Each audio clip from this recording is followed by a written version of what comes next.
Allen.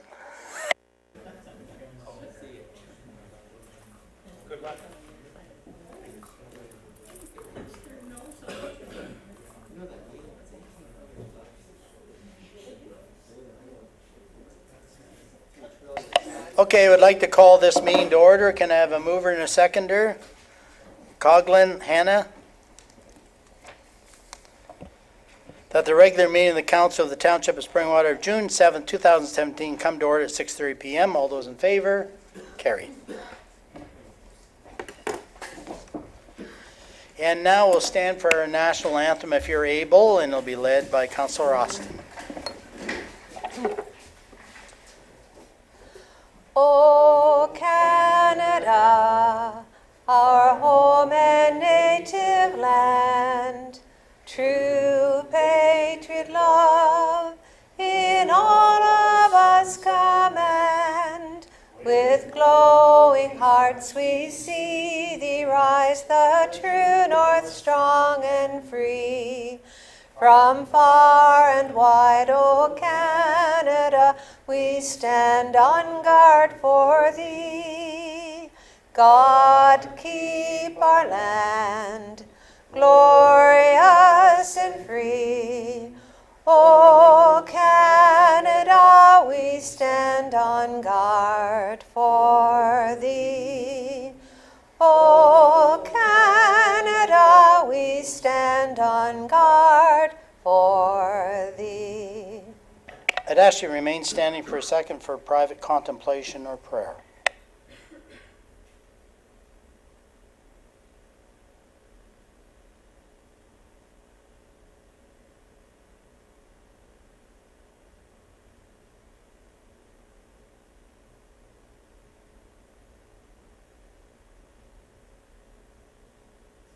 Please be seated.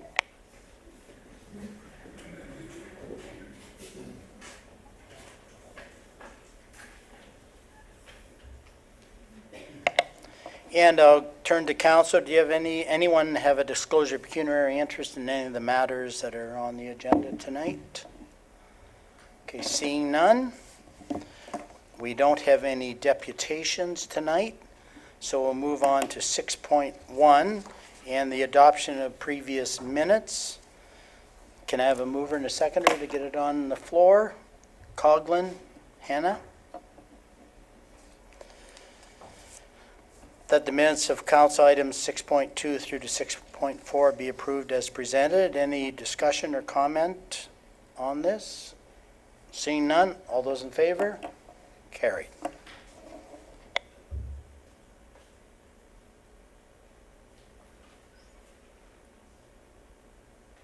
Now we'll move on to minutes and boards. Could I have a mover and a seconder? Deputy Mayor Allen, Councillor Coughlin. That the minutes of the boards, committees, and other organizations, items 6.6 through to 6.10 be received as information. Is there any of these we'd like to pull and discuss first, or would like to pull it separately? Councillor McConkey. I'd just like to pull out something from 6.10. Is it a comment, or is it, should we have some discussion? Yeah, it's a comment and discussion because it has a different understanding than I have. Okay, well, let's pull that one. So we'll just revise this if agreeable with the mover and seconder, and we'll pull that for separate discussion.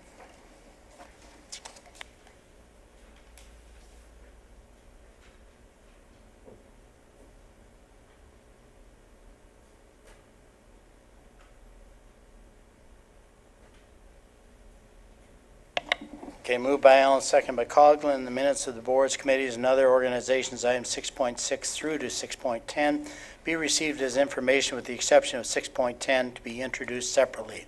All those in favor? Carried.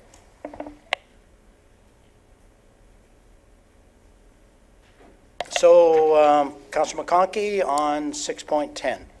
Yeah, it's Canada 150 celebration. My understanding is like that. I know there was talk about a form that there had to be filled out, but it was never solidified. And so my understanding is celebrations have gone out, being announced that these are our Canada 150 celebrations.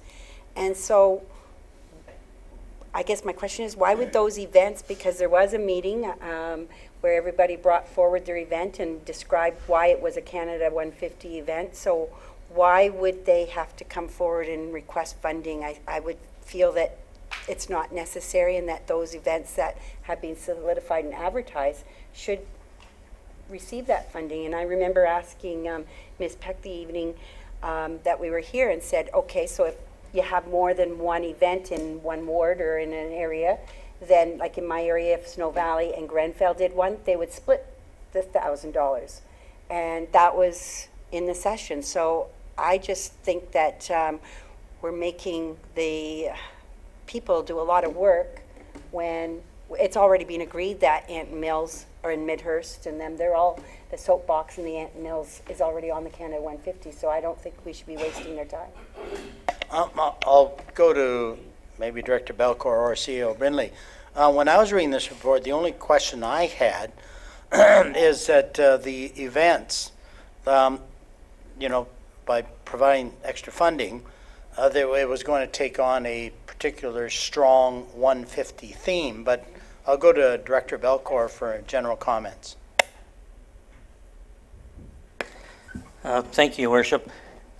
We did present to the boards that there was be a form to fill out requesting funding for their events and outline the nature of the event and the Canada 150 theme.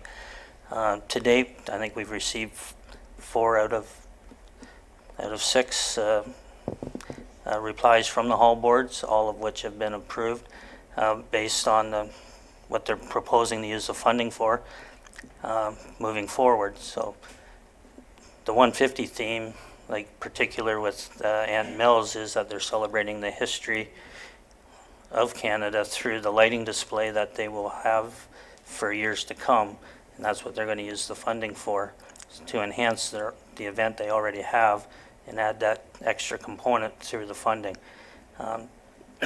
So we have received requests, I think, from pretty much all the boards. We have not received anything from Grenfell or the Snow Valley area per se, but we have received or Elmville. So all the rest have already submitted an application for and have been approved.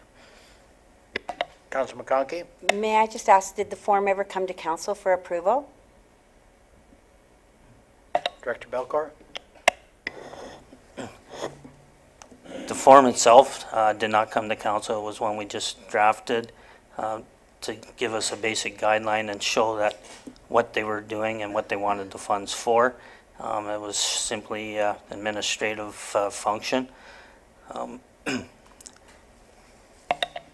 And to follow up on Director Belcour, I do believe we gave direction that it had to be 150 themed, and however you cared to describe that, long as it was augmenting, you know, maybe what you're doing, but took on a 150 celebration theme. Councillor McConkey?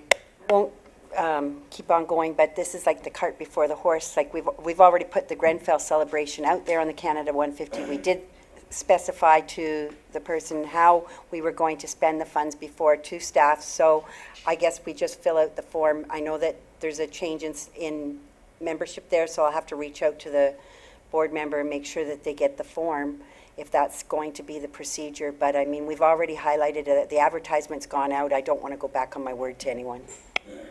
And maybe Director Belcour, the communities that have not submitted, maybe just jog their memory that we understand what you're doing, but at least please provide the form so we can take care of the paperwork, if that's appropriate. Yes, we can resend it to them just to remind them. Okay, thank you. Good clarification.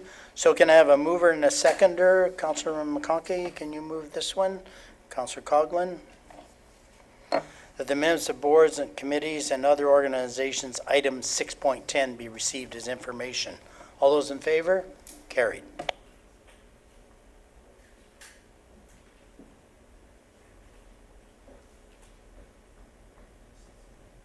So now we're on to question period, and I invite anybody to come forward. We have a 10-minute time limit, a couple minutes or whatever. Come forward, Mrs. French.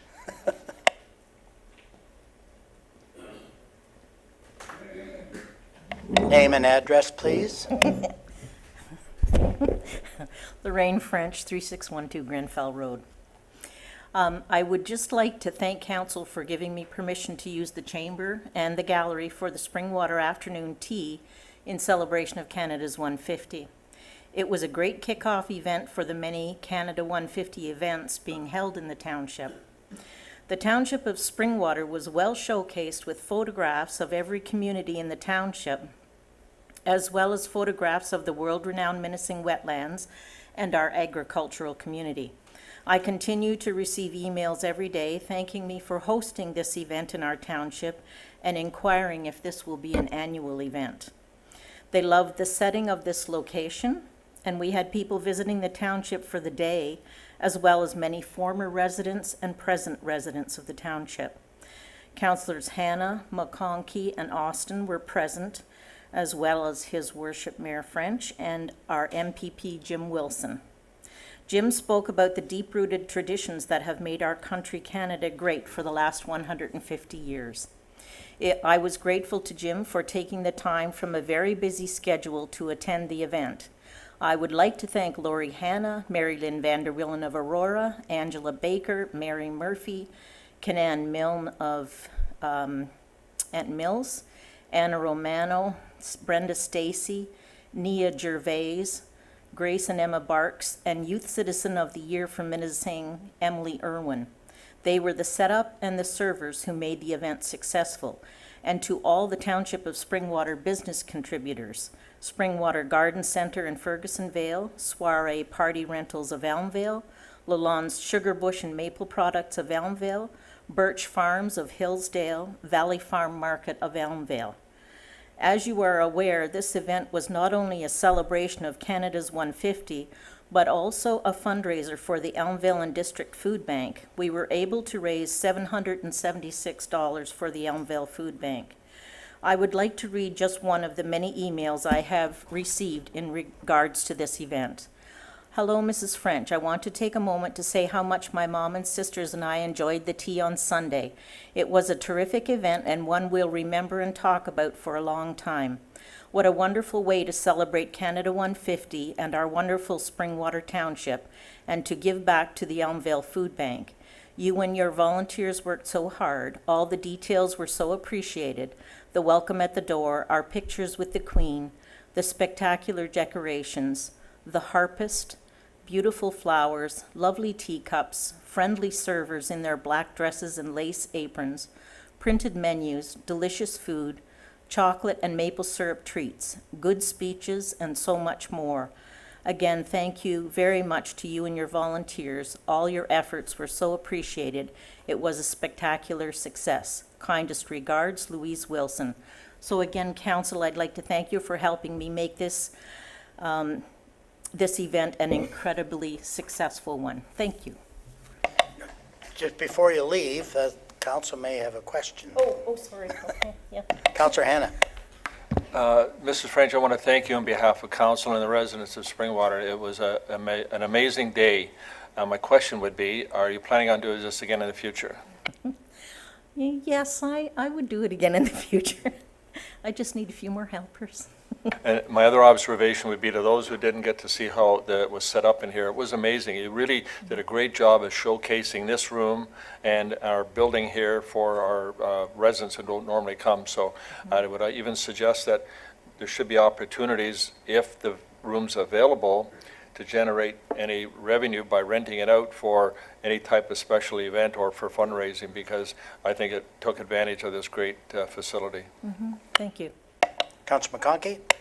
I would want to say, too, thank you very much. It turned out it was a beautiful event. When you walked in the door, the candelabras, everything, it was just done to the nines. It was beautiful. You'd almost think it was like a wedding. So it was, and the food, you had so much food, like nobody went away hungry or anything. It was just amazing day. And I know our MPP was also, he couldn't believe it. He paid a lot of money to go to other events like that and put this right up there, and just felt that this was one of the best ones he's seen. So it was a great day, and thank you again. Thanks, Sandy. Okay. Thank you. Thank you. So we have another 6 minutes or so. So Any other questions or comments?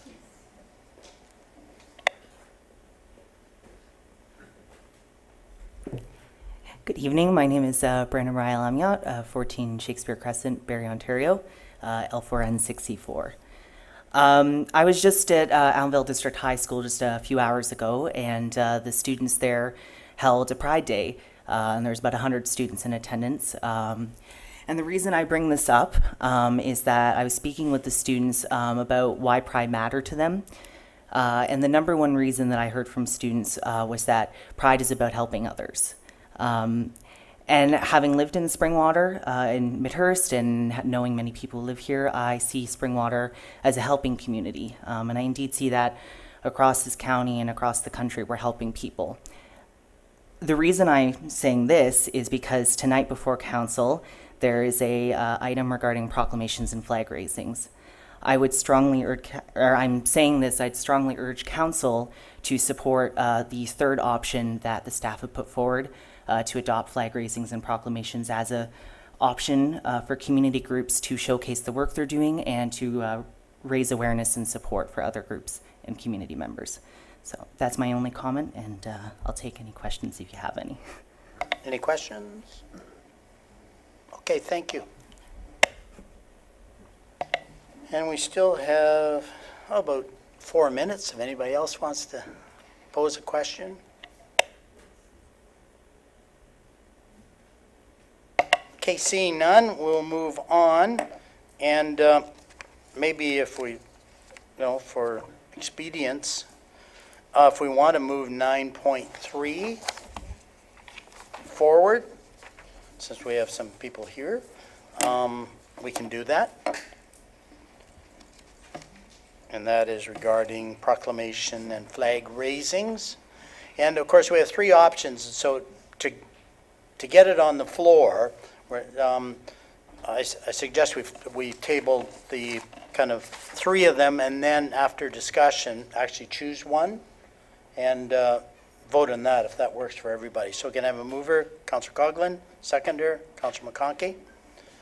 So just so everybody at home knows what's happening here, moved by Coghlan, second McConkey, that the report from the clerk regarding proclamations and flag raisings dated June 7, 2017 be received, and 1, that no changes be made to the procedural bylaw regarding proclamations and flag raising requests.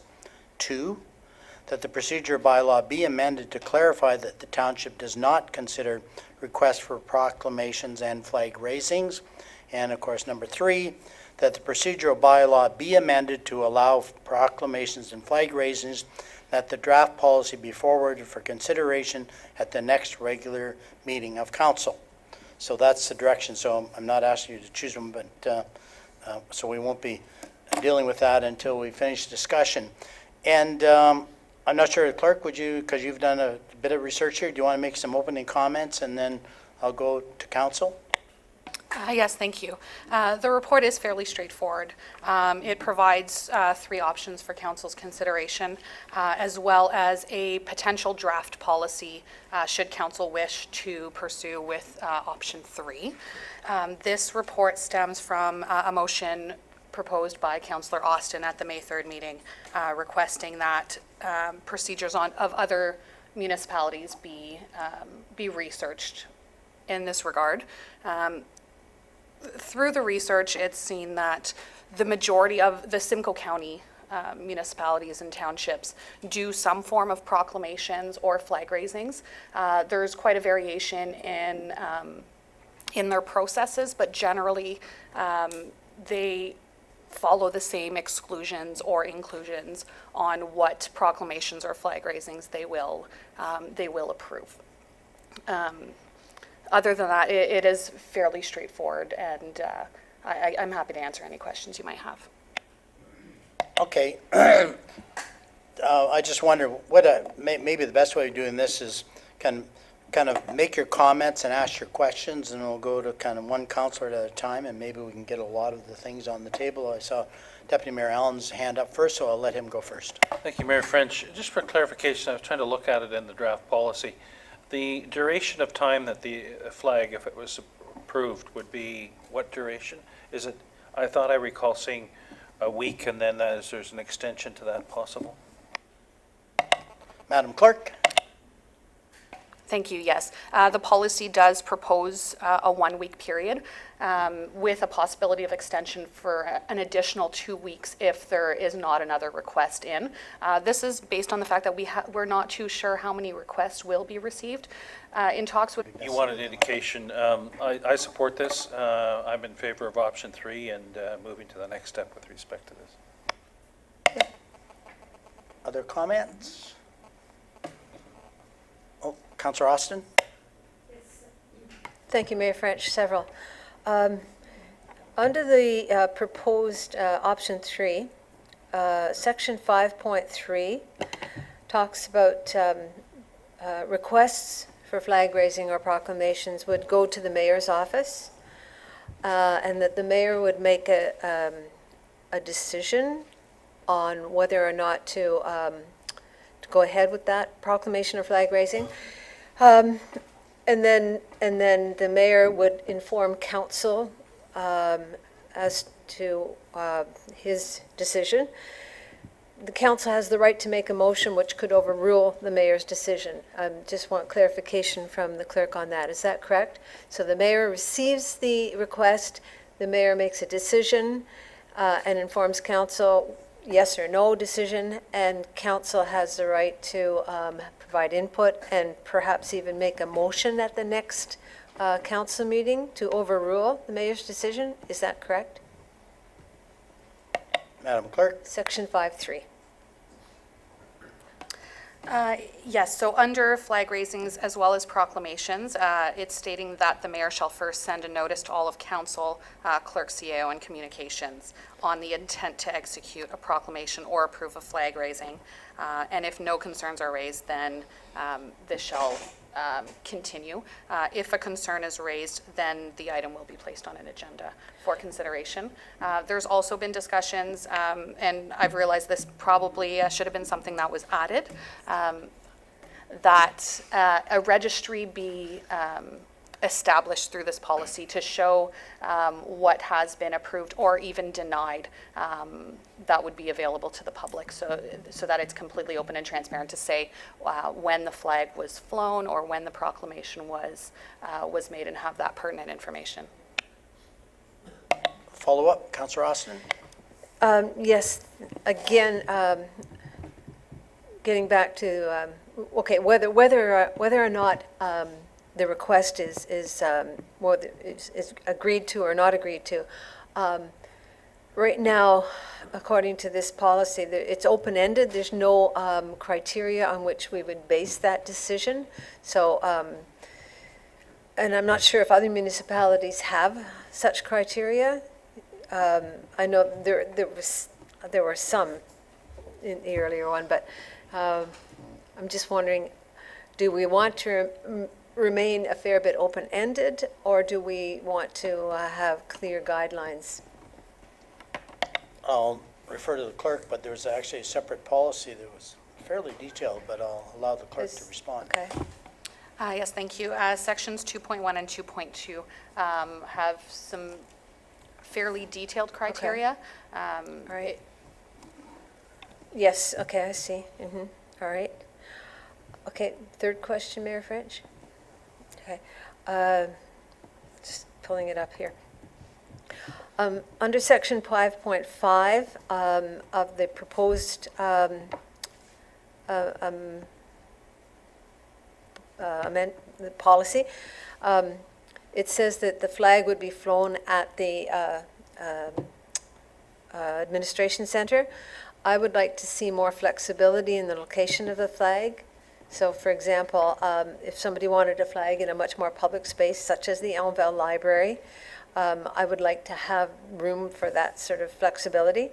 And I have a question too, and perhaps Director Belcourt may be able to answer this. I noticed that at the Gateway Park in Elmville now, right at those four corners, there is a new Canada flagpole, and I believe it was paid for by the Elmville Maple Syrup Festival and a second group. My question to Director Belcourt is, who has jurisdiction over that flag? Director Belcourt? Thank you, Your Worship, through to Councillor Austin. The flagpole is on township property, and the township will have control over the flag that flies there. The intent is to fly the Canadian flag, as it's dedicated in memory of World War I, II vets, plus other from other tours of duty too. So that's the intention. And the second party was the Floss Agricultural Society that donated to have that purchased and installed. So getting back to my original point under section 5.5, I would like to have more flexibility in the location of flags that are being requested for special occasions. I'd go to the clerk on that. You know, what has she found with other municipalities, I mean, as far as flag raisings or? It really does pertain to each individual municipality's needs. Should council wish to have various locations, that's what council's will would be. Staff are recommending it's one location, the administration center being the best location for staff to easily be able to raise a flag, remove the flag, keep an eye on it in any event. And we have the most flagpoles here. It just seemed to be the most ease of administering the program, but it would be up to council to determine that. Councillor Coghlan, I think, first. Thank you, Mayor French. In speaking with many residents about the issue, what I received back was that residents just wanted it to be all or nothing. They wanted a clear, concise message from the municipality, not picking and choosing, and just relaying that message. I didn't receive any feedback about any specific groups or anything, any negative comments. As far as changing to option 3, it's something that I can support. I did speak to the clerk earlier about a registry. When speaking to residents, the concern was, well, residents will see which flags were chosen, but how do we know which ones were denied? So in order to maintain the transparency to residents, I do feel that a registry of proclamation requests and whether they were accepted or denied would be something beneficial to residents. I have a lot more points, but I can let other people keep going. In Appendix A and 4.5 and 5.6, it speaks to no cost being borne to the municipality. I believe you're speaking specifically to the purchasing of the flag, but just to be clear, there is a cost to the municipality in administration and time to put that up. So I don't believe we intend on charging a fee, but I don't know if we can actually write that there will be no cost borne to the municipality because there is a cost associated with staff time. And then again, my concern with the admin office location, not a concern, it is something that I do support because we do have flagpoles at our hall boards, at our fire halls.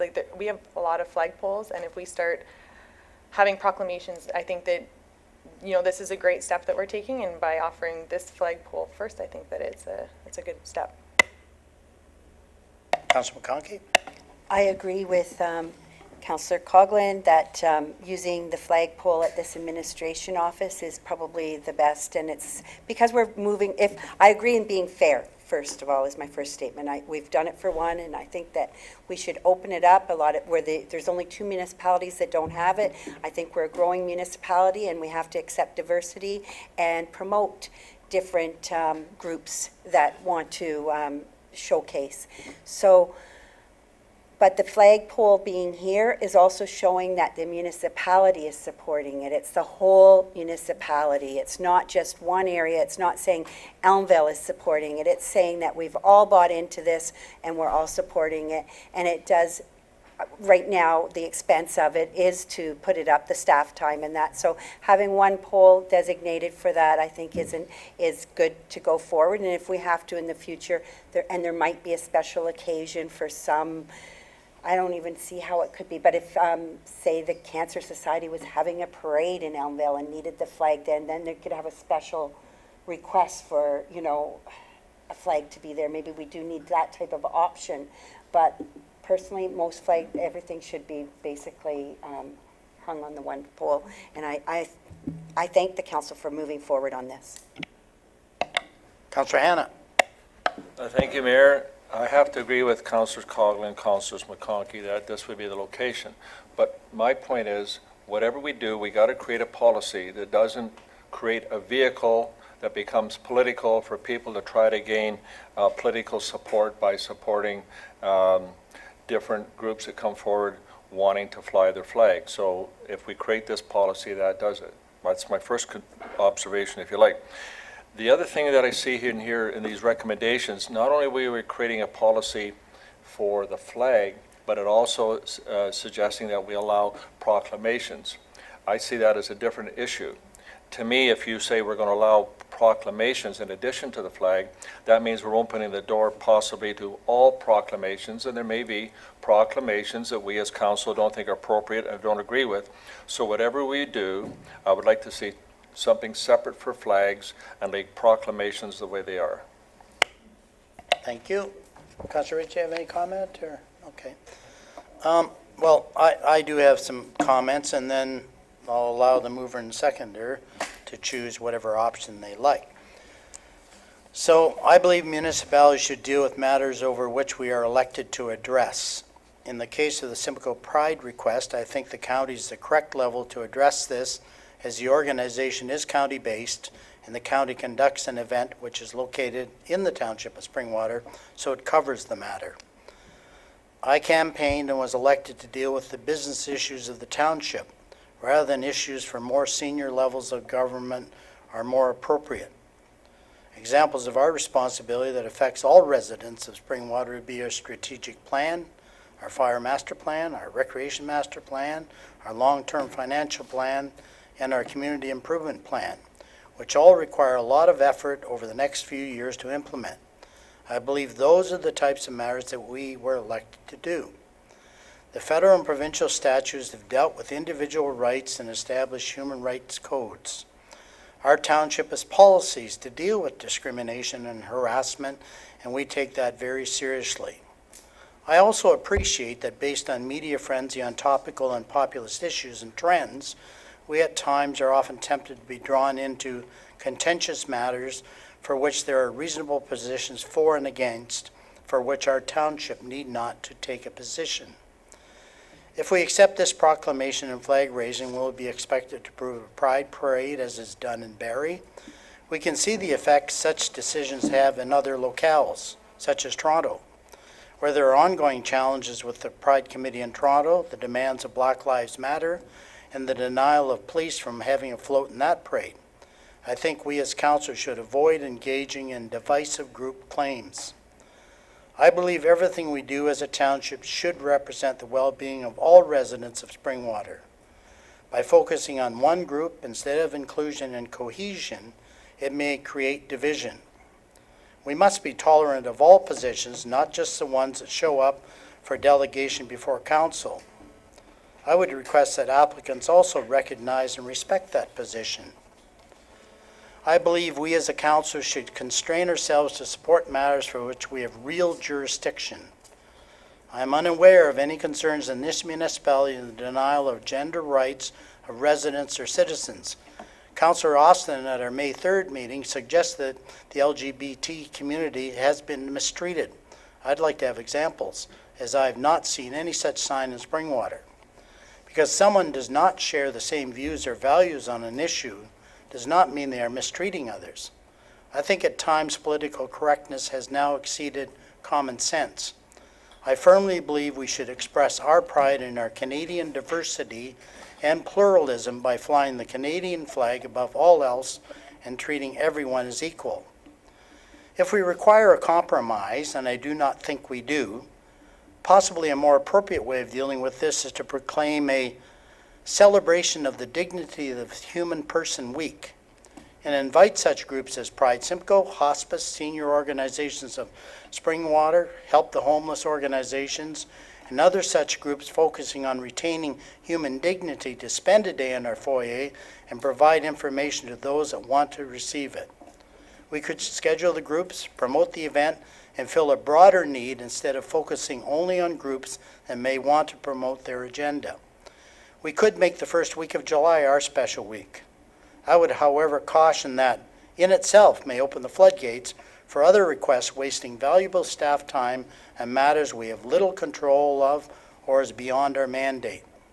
I'd like to repeat that we support all residents of Springwater, and to focus on one group or organization would not be conducive to believe that all people's opinions and beliefs are valued. I ask you to stay focused on the job we were elected to do. With that in mind, I will support either option 1 or 2 of the staff report. So with that, okay, Councillor Coghlan. Thank you, Mayor French. And just to add to that, Springwater had equality. We had a policy, and until April, we stuck by it. And we treated every single proclamation request equally.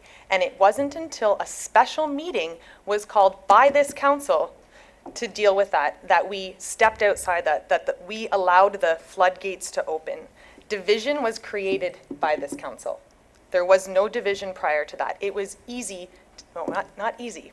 It was easier to say to groups coming forward, we would love to support you, but Springwater has a non-proclamation bylaw. And then we raised one flag. And after we raised that one flag, in order to remain unbiased, in order to remain fair to residents, we need to now change that. I'm sorry, I'm shaking. Our real jurisdiction, I agree with you. I fully believe, I put it out there. I was elected to deal at the municipal level to deliver and deal with municipal business. I 100% agree. This has become our business. We made it our business. This was not something brought forward by a delegation. The delegations that come forward are well put together and very respectful, and thank you for that. It was this council calling a special meeting to raise one specific flag, and if we don't do it for the rest, what message are we sending to Springwater residents? And that's why, table the resolution you would prefer. Councillor McConkey? I just feel it's not politically correct to fly the cancer flag and not the pride flag. They both affect all in our community. And we're here to promote, although we do have those other interests, why I got on council was to promote communities. It's all about our communities, and we say Springwater's a community of communities. And I think that, you know, we have to be politically correct, and if we're going to accept one flag, we have to make this a community and allow for others to demonstrate, or to, not demonstrate, but to show, or and allow them the permission to show the flag. And so I think we are here to promote and build cohesive and respectful communities, and by allowing both flags, or, you know, otherwise I cannot vote like Councillor Coghlan said, before we had it easy, it was like we said no to everything. But now that we've opened it up, and if I cannot fly the pride flag, then will we be considering taking down the cancer flag? Councillor Austin? Just further information. In my biweekly newspaper column, beginning of May, I believe it was, I devoted the entire column to this issue about flag raising, in particular the pride flag. I asked specifically for people to comment, let me know how they felt, one way or the other, about it. For your information, I received 2 emails in support of flying the pride flag, 4 phone calls in support of flying the pride flag, 4 people spoke to me individually, personally, and 1 person emailed in objection to flying the pride flag and said we shouldn't be flying any flags at all. So I just wanted to provide that data. Okay, Councillor Hanna? Thank you. Going back to the meeting that Councillor Coghlan spoke to about raising the cancer flag, I was in agreement with Councillor Coghlan at the time that I was concerned about violating our bylaw. And anyway, the majority of council elected to fly the cancer flag, so I believe we have set a precedent. The only thing I would suggest going forward, if we do decide to approve one of these things tonight, one of the recommendations, that we take out the, that we're going to allow or amend all proclamations, that we just stick to the flag and we don't open the door for proclamations. And if we don't open the door for proclamations, I can support any one of the 3, but I can't support anything that's going to open the door for all proclamations. Doesn't make sense to me. Okay, with that, okay, Councillor Coghlan. Just going to add on to Councillor Austin's outreach, and what a beautiful tool we have, social media.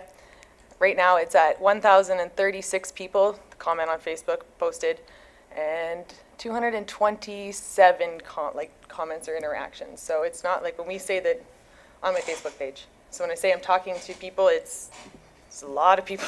And again, it wasn't against one group or another, and it wasn't saying don't do it or do it. It was whatever you do, maintain it equal across the board. There wasn't a lot of people saying, make sure you don't, no proclamations, keep it no proclamations. There was some of that, and then there was some people saying allow it to be all, but every comment that I had was make sure it's consistent and make sure it's fair. So that's just to point that out. I would like to amend the motion if I may. I have it. Your seconder is McConkey, so check with, I'm gonna. Yeah, I totally yeah. agree with Councillor. The amendment would be to, this is not a proclamation, it's simply flag raising, and that a registry as well.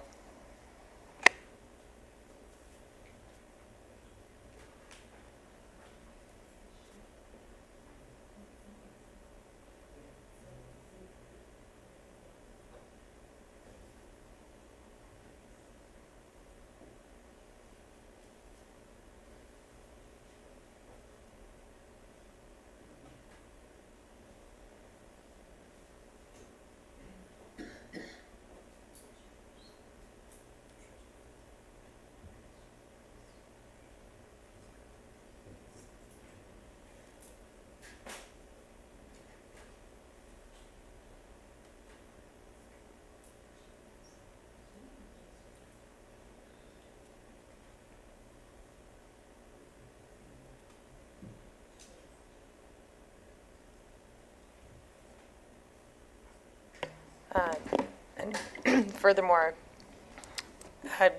the request that we have in is for the end of July. So therefore, if we can have this come back to our next staff meeting, you can have one of those, but to our next council meeting, so that the potential changes to the bylaw can be made in time for the proclamation request, or the flag raising request that exists.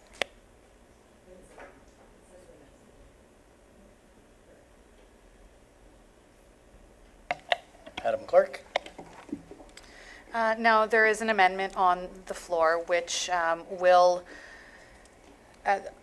as of now, there are no options selected on the main motion. There's an amendment to alter option 3 to remove the words proclamations and also to add that a registry of requests be inserted to the draft policy.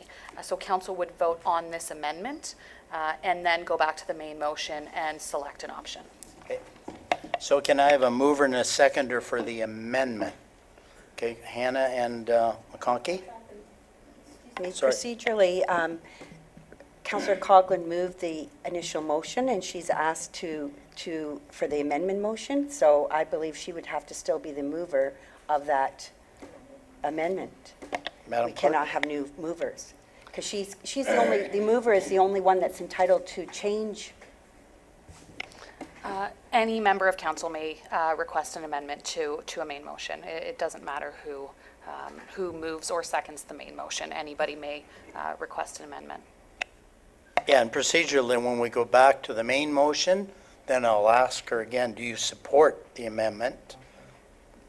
And that's the way it would work. Okay, so you heard the motions moved by Hannah and McConkey. So we're voting on the amendment first. All those in favor? Carried. And now we go back to the main motion as amended.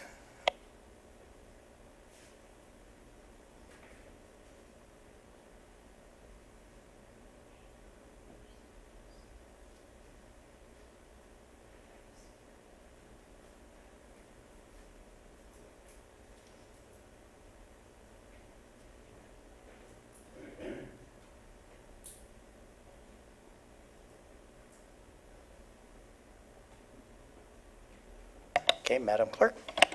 And just for clarification, now that option 3 has been amended, the draft policy, should that option move forward, the draft policy would be amended to remove all instances of proclamations and only focus on flag raisings. Councillor Thank you. Coghlan? And therefore, the proclamation bylaw would remain as it is today. Like, there won't be any changes to the proclamation, would then be that we don't do proclamations and then the notwithstanding clause still? Madam Clerk? So when it comes to proclamations, because of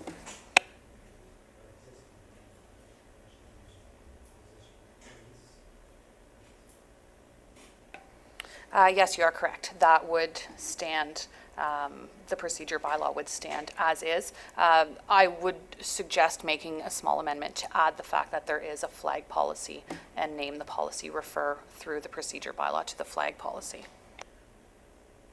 Okay, is everybody clear on that? Do you want me to read the main motion? Councillor Coghlan? I'm going to ask for a recorded vote, please. Okay.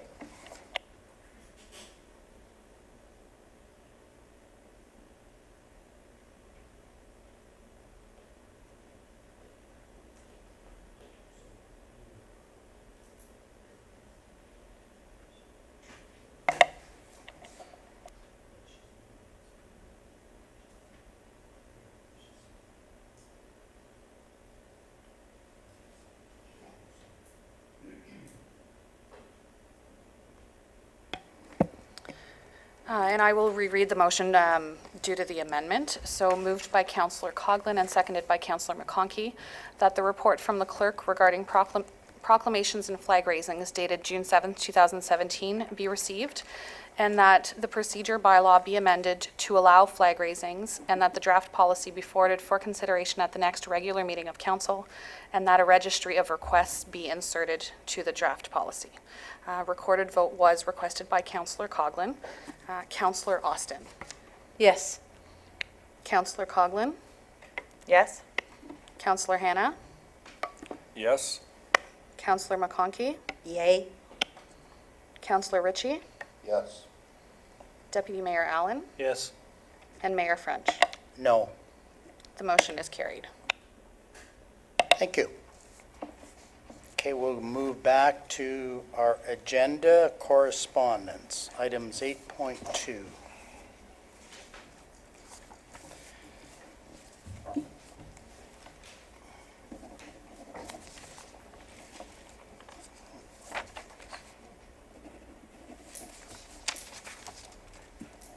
And so I need a mover and a second for correspondence and information item 8.2. Have a mover and a seconder? Austin Coghlan? And I guess there was no.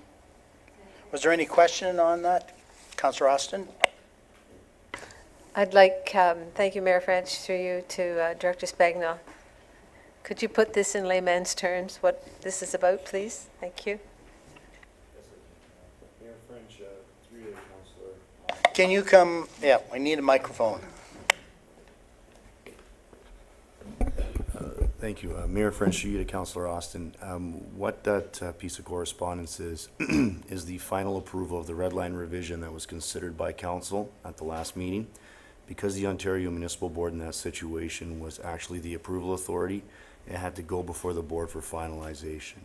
So there was revisions made to the Stone Manor Woods plan, which added additional lots in line with the zoning bylaw amendment that was completed, and the board is simply just following through with the approvals that have been done through the county and this council. I guess, Director Spagna, in simple terms, any changes there has to have a rubber stamp from the OMB effectively if there's any change in what was approved originally? That is correct, Mayor French. Thank you. So if another one comes up, that's why.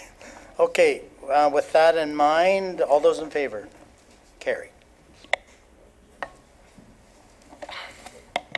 Deputy Mayor Allen. Thank you, Mayor French. I have a request that we move item 9.6 forward for the next discussion. We have several people here from Hillsdale, and I know they have to get back to family and children, so I would request that we move 9.6 to review next, please. Okay, I'll just give the clerk some time to dig that one up. Okay, and this is another planning matter. And so I need a mover and a seconder to get it on the floor. Alan Coghlan?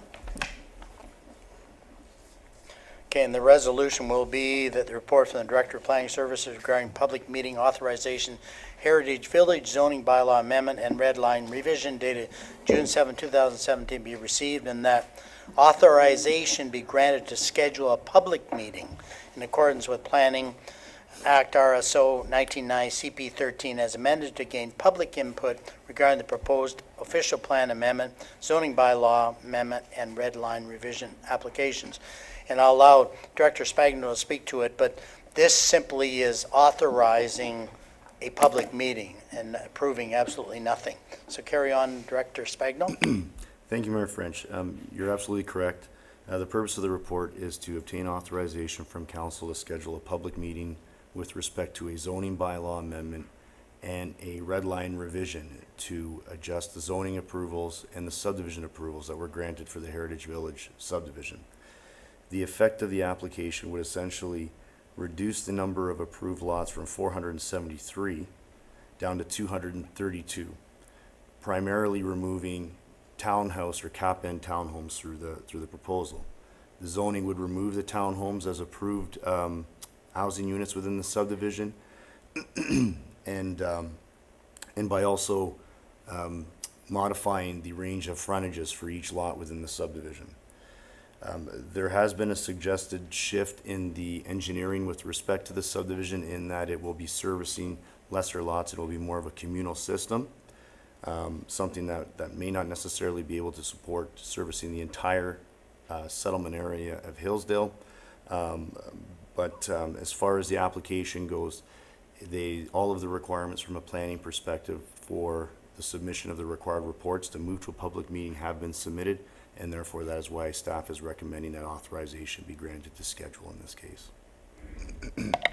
Follow up, Deputy Mayor Allen? Thank you. Through you, Mayor French. This is a significant change, I believe, in this. And a question, what do we have plans to assess the impact and be able to deliver in that public meeting some information to the residents who attend that about the impact of having a big septic system and in fact not have the facility to be able to deal with waste management for the entire Hillsdale? Director Spagno? Through Mayor French to Deputy Mayor Allen. The public meeting will be set up in a way where residents can provide comments and questions. The consultants will be here on behalf of the developer to answer any questions that may stem from the process. In addition to that, there will also need to be additional review to take a look at the impact in the shift of moving from that servicing scenario to the one that's being suggested in this case. That will typically happen through the review of the application. The one key point I would like to make is that this is still it's still a system where the effluent is treated much like a sewage plant. It's just at a much smaller scale than what was originally considered as part of the original approval. Follow up, and then I'll go to Councilor Austin. Thank you, Mayor French. Because the area that they're talking about, which is the eastern 1/3, is very wet, very boggy. So I just, will this necessitate an environmental assessment, or how will we be satisfied as a township about the feasibility of this proposed method of dealing with wastewater? Director Spagno? Thank you. Mayor French, through you to Deputy Mayor Allen. It will be through the recommendations from the engineers that are going to be reviewing all the technical studies that have been submitted as part of the application.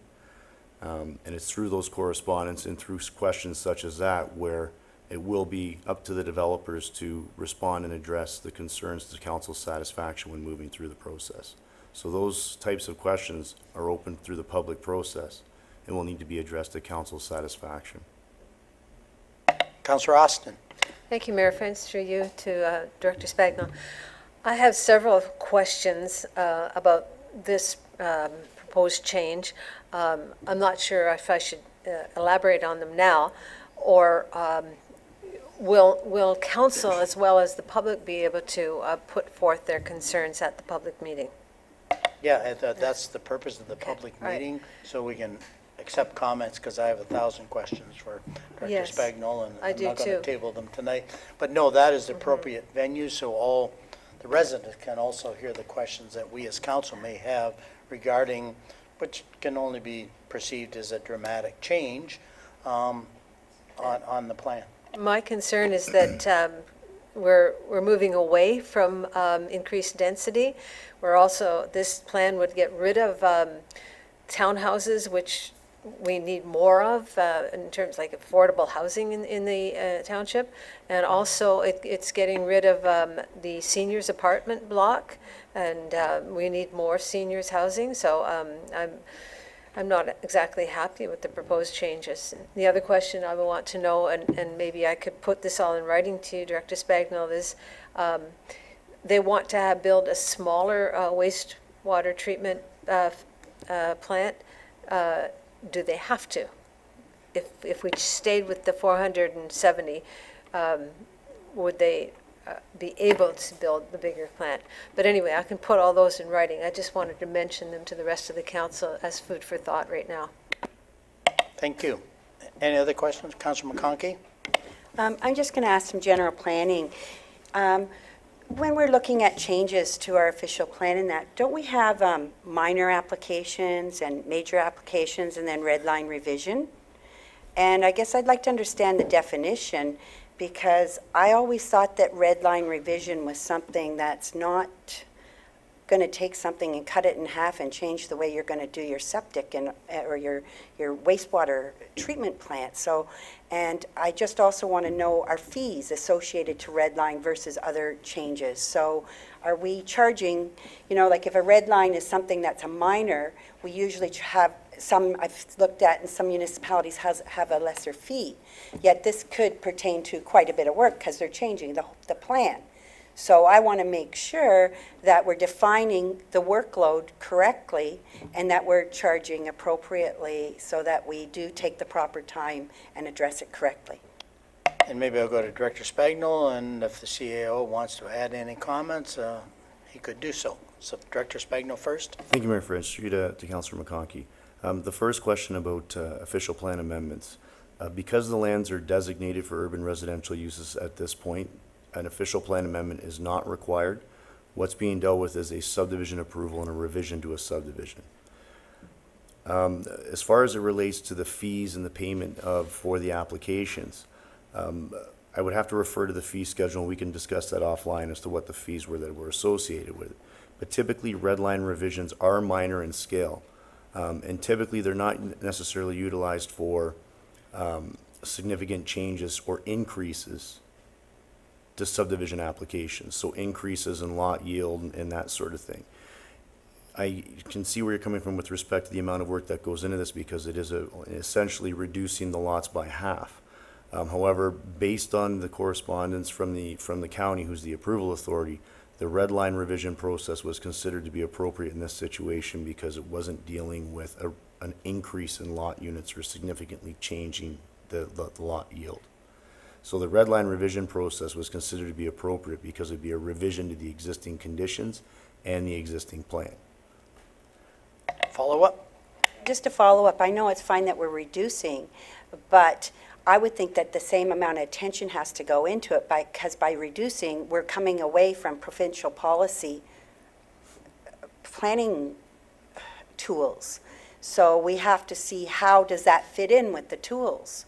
So kindly of the county to look at reduction. I wish they could look at reduction in other areas.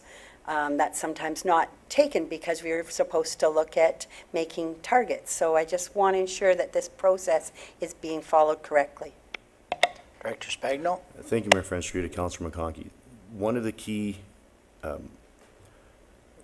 considerations through this process will be its ability to meet provincial policy, because we're dealing with a zoning bylaw amendment as well, which has to conform with the provincial policy statement, has to conform with the growth plan, it has to conform with the township official plan. So all of those reviews related to the reduction in units and how that fits from a growth management standpoint, some of the key objectives like what Councillor Austin mentioned with respect to providing for seniors housing or a variety of housing will have to go into this application and considered through this application. So just because it's a red line doesn't mean that those same considerations won't be considered, because there's also a zoning bylaw amendment that comes into play which will look at the same policies and have to conform. Councillor Austin, then Deputy Mayor Allen. Do you anticipate a date for this public meeting? Director Spagno? Mayor French, through to Councillor Austin, there hasn't been a specific date landed on. The one point that I failed to touch on was that there is a related application that was submitted for the lands to the north that also suggests residential units. And that is related to this application. So as far as the date goes, it would be nice to have them line up with one another because they are related. But we haven't landed on a specific date to actually hear the public meeting and schedule. And that's due to dealing with Planning Act matters related to complete application, going through the reviews to confirm that all the required information has been submitted. And then that matter will have to come before this council again to get authorization for that meeting as well. Deputy Mayor Allen? Thank you, Mayor French. From this activity, do we have a revised estimate of when possibly development might be targeted to commence for either of these? I'll go to the Director Spagno or CAO. Mayor French, through to Deputy Mayor Allen, there isn't a timeline set that I know of for development to occur at this point. That may be a question for the public meeting and for the developers. Okay. And yes, there'll be lots of opportunities for questions when it gets to it. Okay, no further questions on that? So I have moved by Allen, second by Coghlan, that the report from the Director of Planning Services regarding public meeting authorization, Heritage Village, zoning bylaw amendment, and Redline revision dated June 7, 2017 be received, and that authorization be granted to schedule a public meeting in accordance with the Planning Act RSO 1990 CP 13 as amended to gain public input regarding the proposed official plan amendment, zoning bylaw amendment, and Redline revision application. And as I said before, all we're approving is having a public meeting. We're not approving any of the application at this particular point. So all those in favor? Carried. Thank you.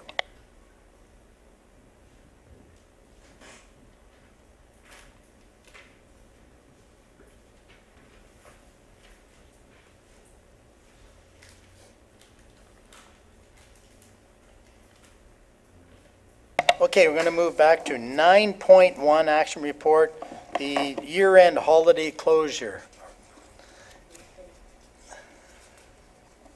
So can I have a mover and a seconder to get this? Okay, McConkey,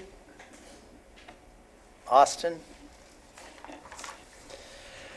That the report from the Human Resources Strategic Coordinator regarding 2017 year-end holiday office closures dated June 7, 2017 be received, that the 2017 year-end holiday office closure schedule as outlined in the subject report be approved. Any questions or comments on it? I know we do it every year. Okay, all those in favor? Carry.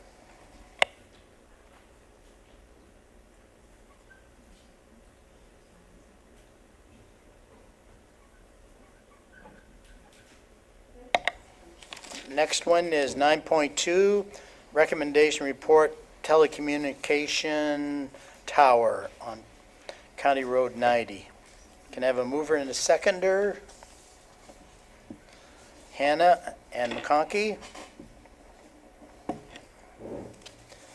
That the report from the planner regarding the 752 County Road 90 telecommunication tower proposal dated June 7, 2017 be received, and that whereas the Township of Springwater has no legislative authority in the approval of telecommunication towers and are deemed by the federal government to be a commenting agency, and that subject to all other regulatory approvals and compliance as required by Industry Canada, Fontour International, Inc., be advised that the Council of the Township of Springwater acknowledges the completion of the local municipal clearance process for telecommunication towers. So is there any questions on this? I guess my only question of Director Spagno, they seem to move it into a more appropriate position from close to Highway 90. Was that possibly in any response to our new proposed guidelines that I know they don't have to follow? Thank you, Mayor French. I believe that it's my thought that our new guidelines did aid in making sure that it was located in a location that has the most minimal effect on residents. It's my understanding as far as the public consultation process goes, that within the new location, there was not any residents who had raised any objection or even showed up to the open house. So, and the contractor did work directly with staff to move the tower to a different location. Councillor McConkey? I just been noticing that there's been towers come up and they're coming in my area and they're benefiting Springwater and Barrie. But I really don't know what the proportion is versus Barrie versus Springwater, but I know in our last situation, the Barrie residents were quite strong and against having it located near them, and it got pushed into Springwater, into an area where we maybe particularly didn't care for it to be. So I just want to, if somehow, I don't know if we need to adjust our thing, but I think we need to understand who's the benefiting stakeholder and what's the percentage in the future, so that we're not always going to, oh yeah, we got a piece of rural land in Springwater, we'll put it there, but the benefiting is over in the other area. I think we both have to work together in team, and I just want to understand that going forward. I don't want to be taken advantage of. Director Spagnol? Thank you, Mayor French, to Councillor McConkey. I think that's something that we can probably ask the applicants to provide that information and try to work with us so that there is, almost, some, to provide information as to where the benefit is. They typically do. Maybe it needs to be a little bit more explicitly stated. What I can say is that as a result of that, the other application that we were dealing with, this protocol was not in place for that application, and it would have been treated much differently if that was the case. Thank you. No other questions? All those in favor? Carried. Thank you.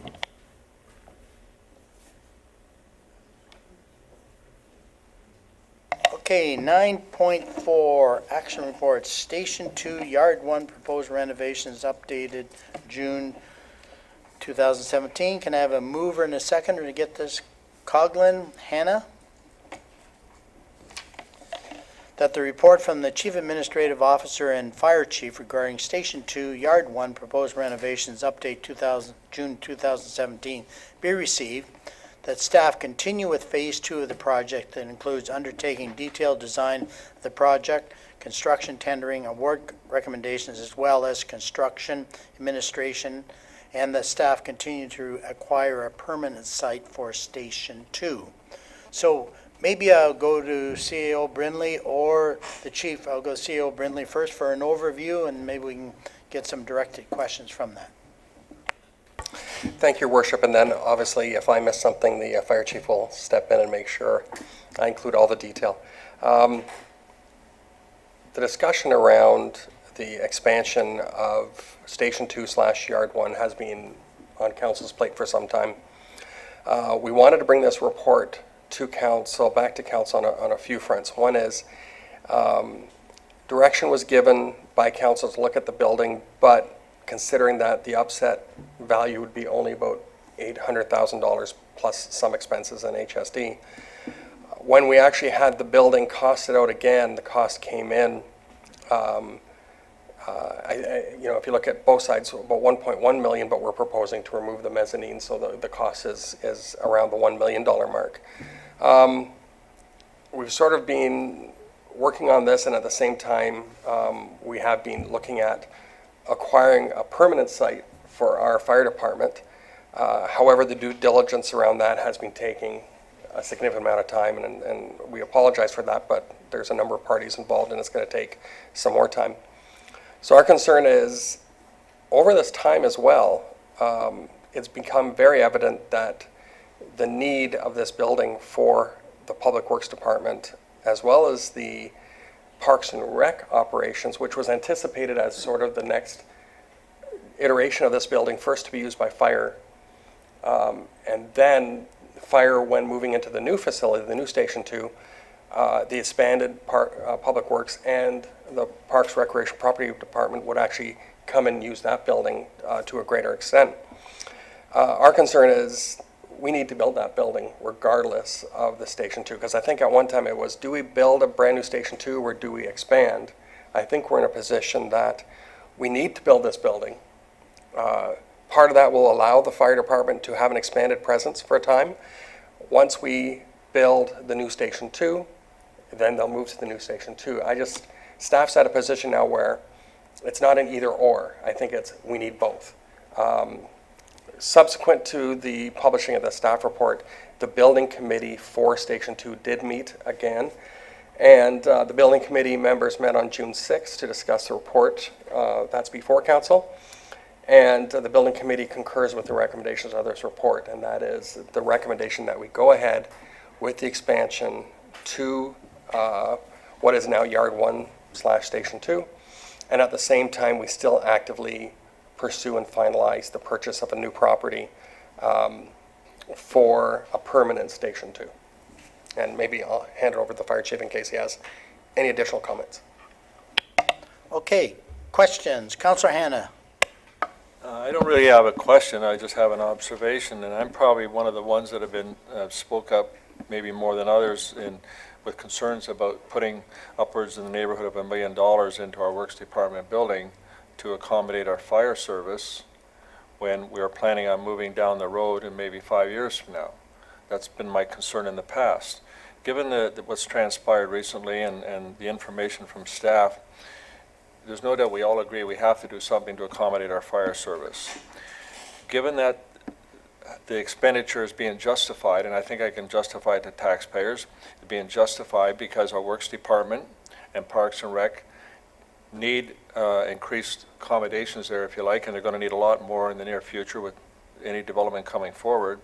I think it's justifiable to say that we can generate that expenditure because it's more for Works and Rec, but fire service will be able to avail themselves of the facilities until we build a new fire hall, and then Works Department. So it seems like a reasonable way to expend tax dollars and accommodate the people who need the space.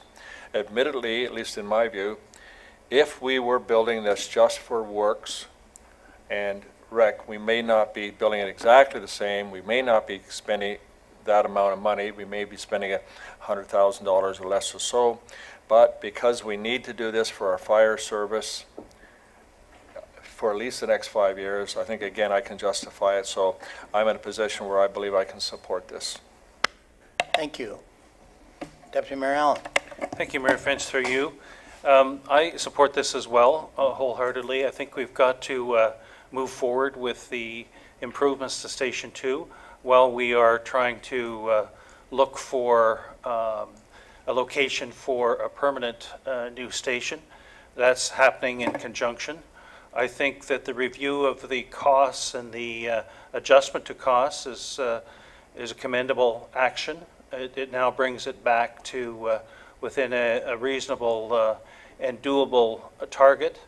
I think the options for financing, of the options, I think the first option is preferable. It prevents us having to borrow debt, pay interest, and we're borrowing internally at interest-free, in effect. And so I fully support this going forward. Councillor McConkey. I'd just like to ask a question to the Director of Finance. If we use the $825,000 from the fire reserve, how much does that leave us in the fire reserve after using that money? Director Schmidt. Thank you, through you, Mr. Mayor, to Councillor McConkey. There's approximately about $1.4 million in the fire reserve right now. So if we used $825,000, you're looking at approximately $500,000 or so remaining in that reserve. And keep in mind that we do usually transfer additional money, about $130,000 each year, into that reserve. Granted, there are also some draws on the reserve each year. So when staff took a look at this option, we did consider what the status of that fire reserve would be based on the current six-year capital plan.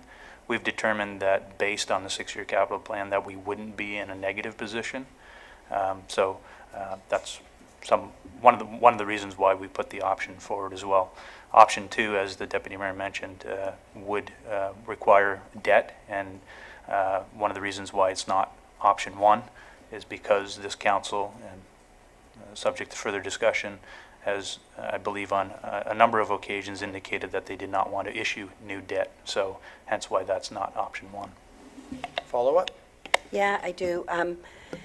This one we've been sitting on for a while. I think when we first discussed it, we were pretty close to this, and I think I said that before. And now, we've looked at, we want to move forward with emergency services, so we're looking at different locations. And I know the deputy mayor has been working hard on that, and that's why we took a turn.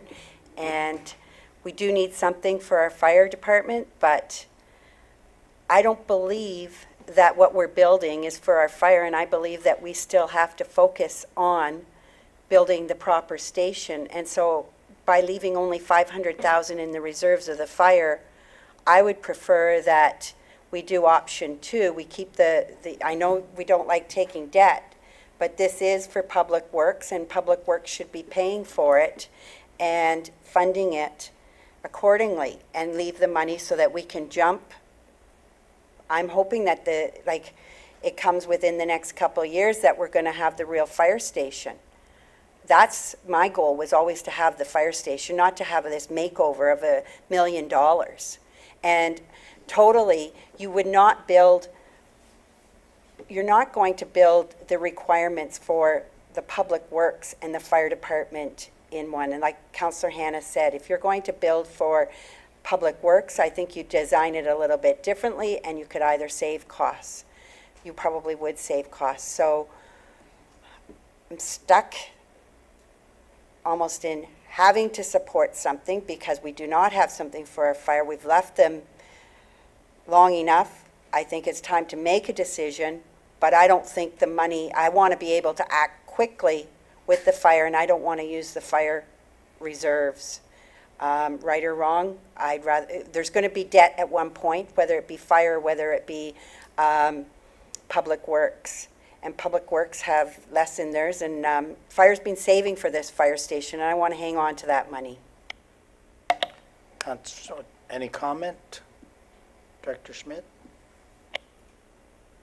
Through you, Mr. Mayor, to Councillor McConkey, essentially, the fire reserve is there for not just the facility. It's also been there for other capital expenditures.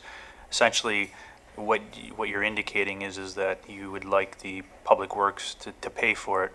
Option 1 essentially does do that, although the funds we have in-house today, as the Deputy Mayor mentioned, we'd essentially just be borrowing from ourselves. So at the end of the day, in 5 years' time, the Public Works would essentially pay back the amount that there would be requested under option 1 today. So it's a matter of timing in that regards.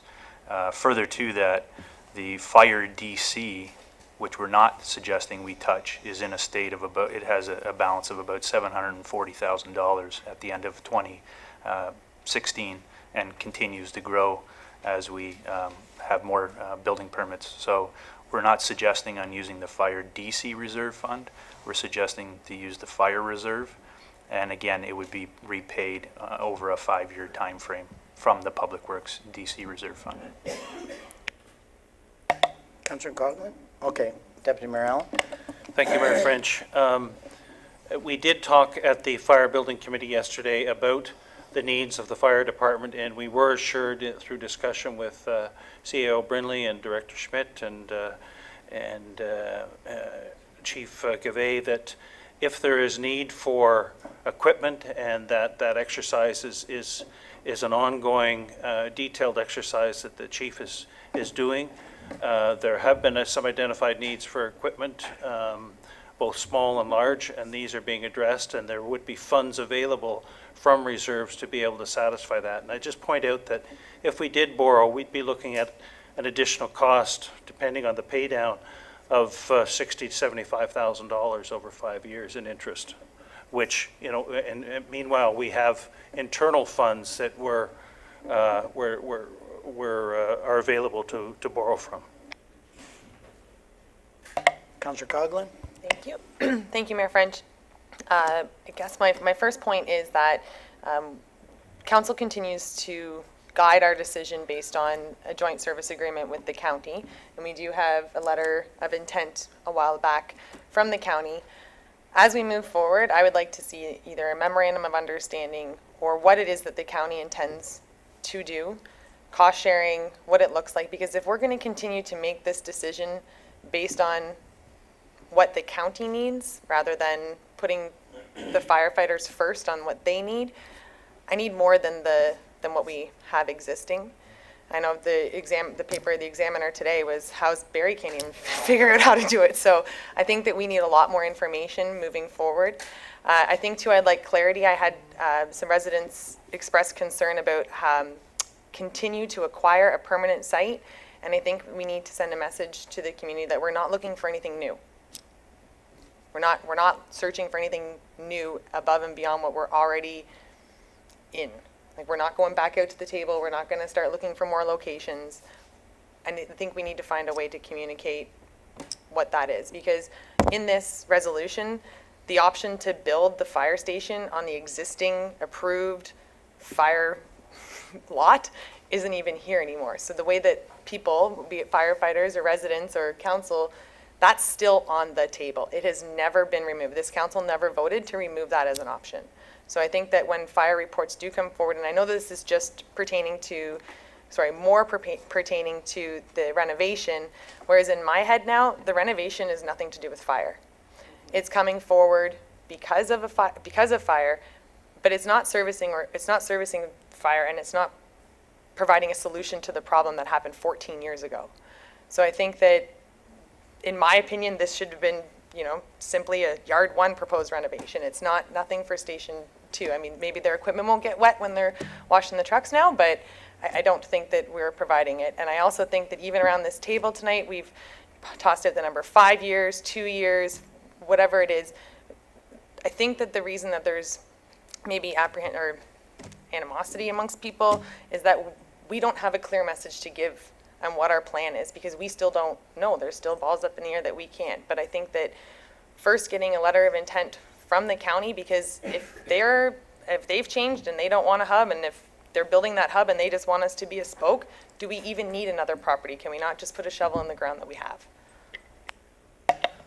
I know Chief Gavay has had some discussions with the county, but we did receive a report. There's a fairly tight timeline from the county, what their plans are for their spoke. And I think there's been some constant discussions with the county on co-location. So there's no question the current lot on Snow Valley Road is an option, but as it's suggested in here, we continue to look for other options, I guess is all I can say on that, and I'll go to CEO Brindley. I can see, through the matter, Councillor Coggin, I can see your concern in terms of us always using the term, keep looking for options. As I mentioned before, when it comes to land purchases, we deal with that confidentially, primarily because often if you go public with information, all of a sudden that property becomes more valuable and costs more. So we tend to keep these discussions out. So all I'm saying is, it's not that we're going out looking for brand new properties right now. We're just doing due diligence now. So maybe that's a more comfortable term, but I'm just saying that when it comes to land, we're not going out now based on this resolution to look for brand new properties. We've highly narrowed it, and it's due diligence right now. Deputy Mayor Allen? And with respect to communicating with County Council, they have verbally and in reports, and I believe we shared that with you, and it's certainly, now that you see the agendas, you see the reports, have clearly delineated that there will be a hub in 2020, 2021, maybe as early as 2019, that they want to partner with us as long as it is on the Bayfield corridor. And I believe Chief Gavay has had further discussions with them recently. The county is involved in discussions. We did get that letter from them, and they are quite clearly demonstrating that they are continuing to hope for and plan for some sort of a co-location with us. And they have approved basically their approach. The county, we as county council have approved the hub and spoke model. And the spoke is going to be very clearly on Bayfield Street, hopefully close to Snow Valley Road. they've made that clear. Maybe if it's not confidential, I'd like to go to Chief Gavay to make any comments with his discussion with the county on location and co-location. Thank you, Your Worship. I had the opportunity to meet with the Chief of Paramedic Services and also the Director of Procurement for the county. So definitely at the staff level, so I can't speak for the political will of the county. But certainly the county has a great interest, as has already been mentioned, on co-locating with the township somewhere along that Bayfield corridor. The staff members I met with clearly said that they had no interest in co-locating at the site that we currently own and which was earmarked for a fire station in Springwater. Follow up? So if it's been clearly indicated, why can't the rest of council have it in writing so we can see it too? And I'm not suggesting that, but I mean, we did receive something, and what I received was if our Bayfield, or when our Bayfield's tenancy runs out, we may want to move and co-locate with you. We're not sure what it looks like, how many bays it requires, how much money we're willing to invest, when that's going to be. So my concern is, as we continue to make these decisions, when I make this decision, there's a portion of it based on the county commitment. I need to see the county commitment. I need to see what it looks like. Because if they simply need a bay, like if it's an agreement much like Elmvale, that's entirely different than I think what we're thinking it might look like a Clearview, for example. Those are very different agreements, and I think that we just need more clarity. I'm not sure if we have any further comment. CEO Brindley? Through the mayor, I mean, we'd be more than happy to approach the county and have that discussion about this, the evolution of, and getting something, it's an evolving thing, so I don't know we could get something more concrete than the past one, but at the same time, we're not negotiating yet on bolts and nuts, so that'll still be an evolution. Did you have something, Deputy Mayor? Yeah, it was just, it is an evolution. So they did provide us with a letter, which we shared with council some time ago, to go back and ask them to write the same sort of a commitment letter, given the fact that there have been reports that have shown it being included, I think is premature. It is an evolving process. We are getting confirmation by meetings, by verbal discussions, by seeing reports, and I think that's all we can expect at this point in time. Yeah, I guess I'd like to make some general comments, and maybe we can decide what we're doing with this resolution.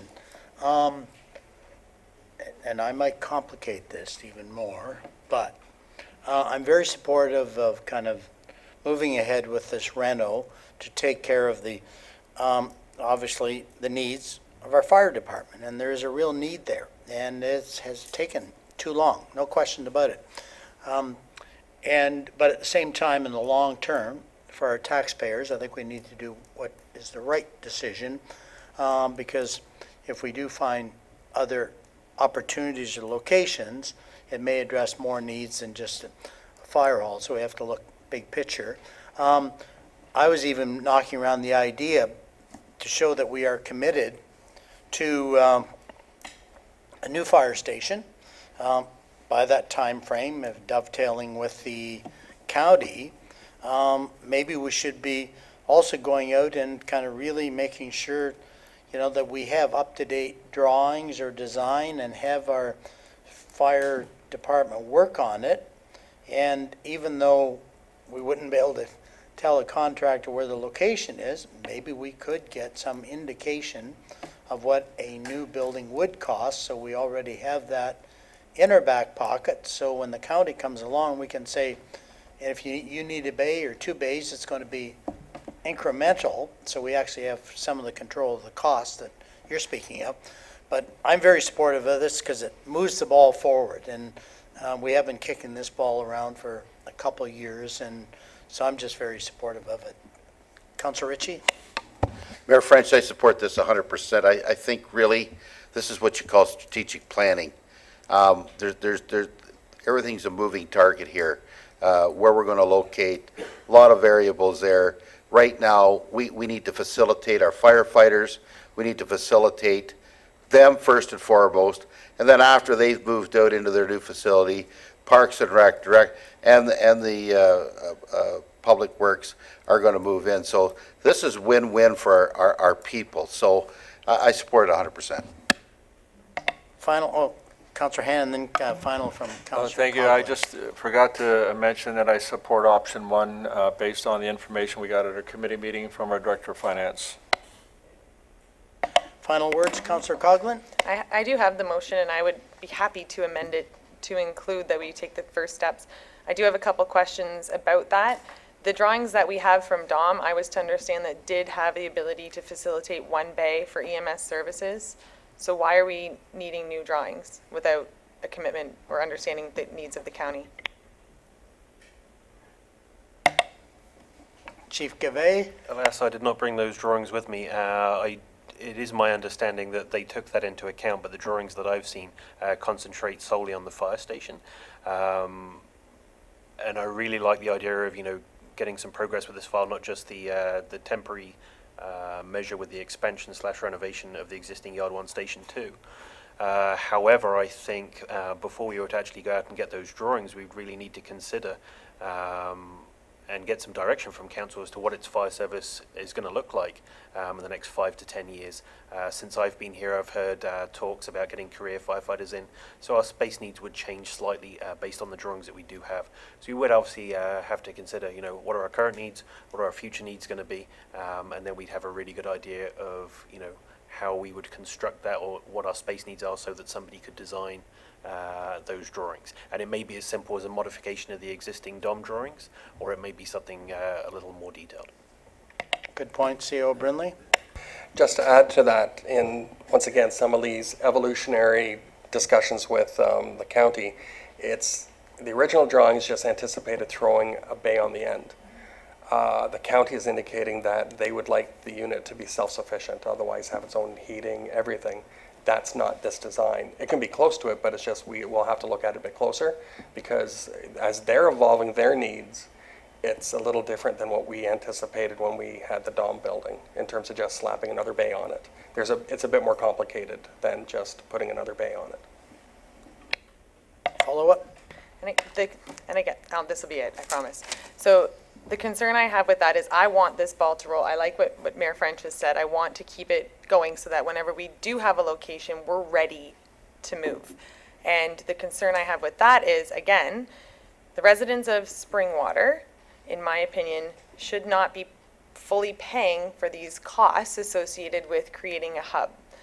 The county, whether they're going to come back, even a drawing, if it's 75% fire and 25% county, that county portion should be cost by the entire county, not just Springwater residents. So until we understand what this agreement looks like, how do we move forward? Because we can go out and we can hire somebody to draw. I'm sorry? We can go out and we can hire someone to draw 1, 2, or 3 different fire halls, but until we have an idea, it's just not a great use of money, in my opinion. Following up on Councillor Coghlan's comment, I can tell you there is an expectation at the county to share and design costs, because they're doing that with Barrie. They're sharing the cost proportionally, and they definitely, the expectation would be they're going to share the cost. If we're doing a co-location, they will share in those elementary costs for design and that. And they're not just going to move in like in Elmville where, they moved into the fire hall. Basically, they're going to be part of the design process. That's why I'm glad Chief Gavay commented, because it's probably not appropriate to just take the design we have, which was design 8, well, I guess fundamentally started about 8 years ago and got a final one a few years ago. So we do need their input, but rest assured, they're going to be participating in the preliminary cost of a co-location, because they'll be in from day one rather than coming in as a tenant after the fact. So that might give you some solace, I hope. Okay? Deputy Mayor Allen, final. Thank you, through you, Mayor French. The proposed amendment, I can't really see, because we're spending money trying to go out and get as firm prices and design, and not being able to say what location it's going to be on or what it's going to look like. So I think that that's spending money prematurely. I think that it's a distraction from completing the improvements to Station 2 that we want to get started and completed as quickly as possible over the next year. And so I just think that that's not the right thing to do at this point in time. And I question, the point's been made, you want to demonstrate that there's activity, there's motion. There is activity with respect to trying to get the right piece of property that has been identified and is being negotiated, and there is a meeting involving the county and other parties with respect to that within the next month. So progress is happening. We just can't describe it in detail because, as we've said, it's some of it's closed information at this point in time. But to go ahead and spend money on trying to fabricate a design, and it would be significant monies, and not be able to tell the parties, well, where it's going to be located, what does the land look like, what's the access and egress, to me is just, it's a political move rather than a practical move. So based on the motion I read, are you still comfortable, Councillor Coghlan? with I'm moving? just absorbing the political move Okay, no, comment. okay, well, Waiting for it. yeah. I wasn't sure if there was going to be something said there. So I would like to, through you, Mayor French, to Chief Cavey, aside from servicing, would there be much difference in a design on location? Is that, or is it typical that fire would design the building required to the needs? Or is it, do you concur with Deputy Allen that we should wait, or are you thinking that we could move forward? I'll bounce to CAO Brindley, he has his hand up first. Actually, I just thought of it. We actually didn't pay for the design of this building. It was a contractual agreement as a design build. So I would argue that actually the design is still owned by Dom, and that if we go out to the market, Dom Construction may rebid and may submit that building plus with upgrades needed. But, you know, I would argue, first of all, we never paid for that design. That came with the tender. But it was done as part of the design build process. So it's just that if we would go through this process again, it's very likely that we would have to go to whichever company gets the job, and it's their design. Okay, Councillor Ritchie. I have to agree with the deputy mayor. I think it's premature to be worrying about the design, because until we get the land, and we don't know where it's going to be, the design, the layout of the land might have a reflection in the design of the building that we're going to build. So we don't know what that's going to be. So let's not worry about that. Let's just worry about looking after this here that's on the table tonight.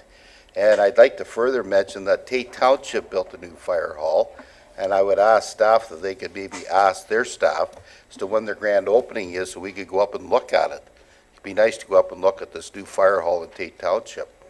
So that's my thoughts. Okay, I'll back to Councillor Coghlan. Are you still comfortable moving it? And, Councillor Hanna, you still find the original motion?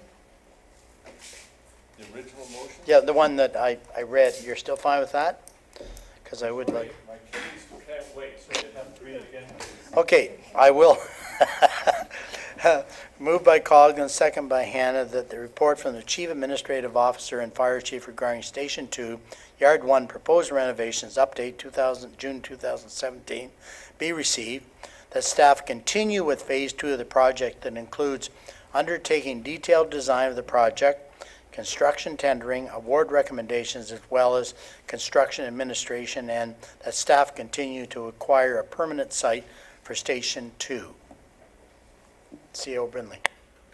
Sorry, Your Worship, we should still define what the funding mechanism is as part of the resolution. It's, our apologies, we did not include that. And what is the preferred option? 1.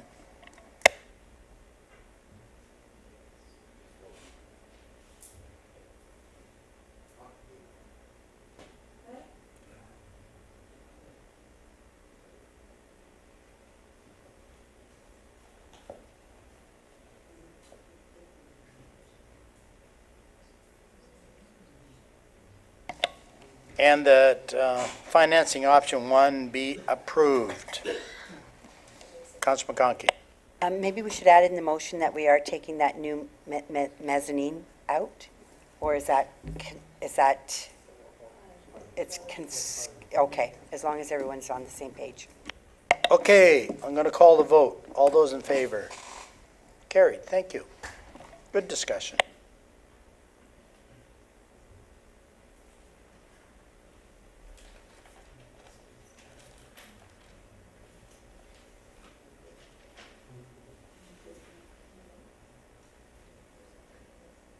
Okay, I have a mover and I need a mover and a seconder for 9.5 on the agenda.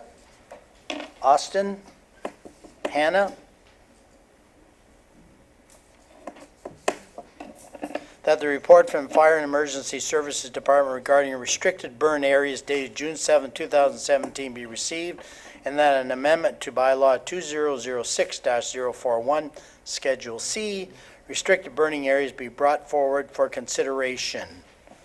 So any discussions or comments on this? Councillor Hannah. Thank you. I was fortunate to have a discussion with our fire chief, and a couple of my questions were, what is the definitions of a open burn? The list on the Appendix C that sets out the streets that are included. I'm asking these questions because I already know the answers, but people at home that have asked me don't know. So what is an open air burn, sir? You'd have to explain that, please. And also, the list of streets that you've included, are they in addition to existing streets, or is that the total streets that are currently there right now? Those are my two questions I have to start, please. Chief Gavay. Thank you, Your Worship, to Councillor Hannah. I'm going to add an additional answer in there, if I may. First of all, I should clarify that a recreational fire is 0.7 metres in diameter by 0.75 metres high. Those are permitted anywhere in the township, provided that residents have a valid permit. What this report essentially does is it updates a list of locations where open air burning was ill-advised due to development or forested areas and that sort of thing. So the difference between a recreational fire and an open-air burn is that an open-air burn is 2 meters in diameter and up to 2 meters high, again with a valid permit. So by expanding our list of restricted burning areas, all it means is that you can only have a recreational fire within those areas, and you may not have an open-air burn unless you're a farmer, in which case, should you be clearing trees for the purposes of creating farmland to be actively farmed, under the Farm Act you are exempt from this restriction. And to Councillor Hannah's last question, the list of streets basically is for the entire township, so it's the old restricted burn areas and those which staff feels are appropriate since development has occurred. Councillor Hannah. Thank you, sir. And the other thing I would suggest, if possible, if we could put something into our link so when people can go to the newspaper and see exactly what an open air burn is and the restriction areas where they're not allowed to do anything other than that, or that in particular. And as I mentioned to you, a lot of the streets that aren't listed in there are well forested, and maybe they should be considered in the future. Any comment, Chief Gavay, on the additional streets? Certainly, thank you, Worship. Basically, Councillor Hannah and I, as he alluded to, had a brief discussion prior to the council meeting. I will be following up with him on his concerns and passing those on to the Fire Prevention Officer. It is our intent that we do not let this list go dormant for another 11 years. It's our intent to review it annually and to make amendments. So I would ask that if the amendment to the bylaw is successful, that basically we'll take Councillor Hannah's comments into account regarding areas that he has concerns with and any other residents that wish to express a concern. And then we'll make a recommendation again to Council to update the list. Thank you. Any other comments, Councillor McConkey? I would just like to ask that the report get updated with definitions and of the recreational versus the open air, so that it gets filed with that, so that if we go back to it, we do know that that's what it is. Also, I look at Grenfell area, and I thought, holy Hannah, didn't know if Mayor French knew of those roads. I've never been on those in Grenfell. Anyways, and I started to look, and some of them are not in Google Maps, but I think that you mean that some of these ones, like I know Holmes and Parr are down by the Grenfell area, but some of these others, I didn't find them, or I did find them, and they are the new Center Vespra, the Stonewood Manor. They're maybe proposed. So some of them, I don't even think have been built. So I think we need some clarification. Like, I think the report needs revised also to put the proper roads, on either call it Stonewood Manor or call it Center Vespra. Like, they're not part of Grenfell area, because I'm just thinking with fire too, like in the Grenfell area, we have a different agreement as to how somebody's going to get there. So I don't know how this is used. So I think it needs to be updated, and I'd like to see the report come back revised with definitions and with what's in the Grenfell area versus Center Vespra area. And I think that we should identify what's net new from what was in the bylaw before as to what's now, because I don't know what I'm approving a bylaw tonight, but I don't know what changes I've approved. So that's just my feedback. Thank you. Chief Gavay, any comment? Certainly, you can do whatever council directs us to do. There are some streets in it, to Councillor McConkey's point, that you will not find in Google Maps, but they are anticipated to be built out in the next 12 months. And rather than waiting 12 months to get it done, it was felt prudent by the fire prevention officer to include them at this point. With regards to the conditions and the definitions, they're actually found on the back of every fire permit, and every resident within the community is expected to have a valid fire permit. So I'm not sure how much benefit it would be to bring back the report with that amendment. However, we can certainly do so if that's the will of council. Councillor McConkey? I believe that in writing a report, you always provide a definition, and I didn't know the definitions of them, and I have a fire permit, but I didn't look at the back of it.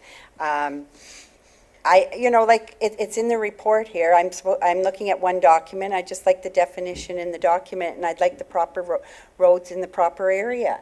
And if it's new roads, net new, that aren't even being built, I think we need to know that. So like I could tell my residents, oh yeah, you're not going to be, if you put it in the paper like you're suggesting, there's going to be roads out there that aren't even in there, and people are going to be wondering just like me, where's that road? So I think we have to reflect make it more clear as to what we're defining here. I don't know if anybody else has concerns. I was pleased with it. Okay, that's fine. I was pleased with the report, and I think one of the reasons in Center Vespra, I assume the new streets, is because we do have a fairly large green forest that goes through the middle of it, and they may very well be very close to those forests. As I assume that's why they've been chosen to not have open burns. CEO Brindley. Thank you, Mayor French. May I recommend that we approve the report as amended, and that we include an update to the schedule that updates to ensure that the settlement area is correct of which they lie. And obviously, what Chief Gavay can do is provide a list to council with red lines of which are the new roads, like what the changes are, because I know in bylaws we tend to sometimes do that. So if council's will is such, we can have as amended. We'll just update the appendix to make sure that the right roads are there, and then we can provide council with essentially a change list of what are the new ones. So back to you, and to give our clerk some assistance here, Mr. Brindley, you suggesting? Oh, Councillor Ritchie first. Mayor French, through to the fire chief, I just want to reaffirm, farmers are exempt from this, because, burning brush and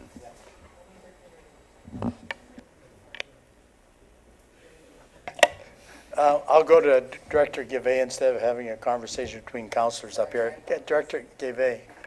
Thank you, Worship. Basically, farmers are exempt provided they're clearing land such as brush or trees. If somebody wants to burn their barn, this definitely does not apply to them. That's not an exemption. But otherwise, they can certainly do as I've already mentioned.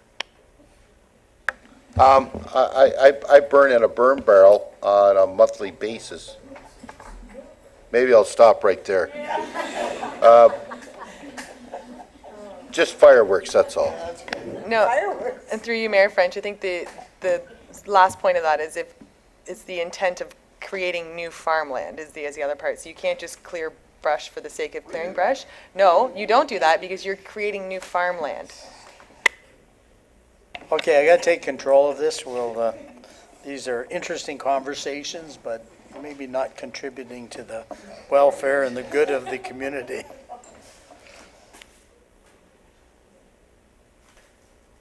Just a little pause here while we add a bit of language. Councillor Hannah. Thank you. I just want to make sure everybody understands, we're not trying to be critical, we're trying to be supportive because we live in a forested area and we all know what happened in Western Canada when the fire got out of control. So appreciate what the chief's trying to do. I was just looking for clarification as to what the definition was of burn areas and open air burns. I didn't know it was in the back of the permit either, sir, and I get it every year and I just know I got it. So my fault for not reading it. Maybe if you do put something out public, you could tell people like myself and Councillor McConkey, if you would take the time to read the back of the permit, you would know. That would be helpful. Thank you. I'm curious, does it not say on the permit that I have read and acknowledged and then you sign? It already says that. So we need to stop talking about this because we're just making it worse for ourselves. I think I've lost control of this council meeting, so I'll try and have it back on subject. Okay, so if the mover and the seconder are satisfied with this, moved by Austin, second by Hannah, that the report from the Fire and Emergency Services Department regarding restricted burn areas dated June 7, 2017 be received as amended with comments received by council, that an amendment to bylaw 2006-041, Schedule C, restricted burning areas be brought forward for consideration. Madam Clerk? And just for clarification, the amended bylaw is up for consideration later on in the meeting. I would suggest that it be pulled and brought forward at the next meeting of council with the amendments that have been discussed. Thank you for that guidance. Okay, all those in favor? Carried.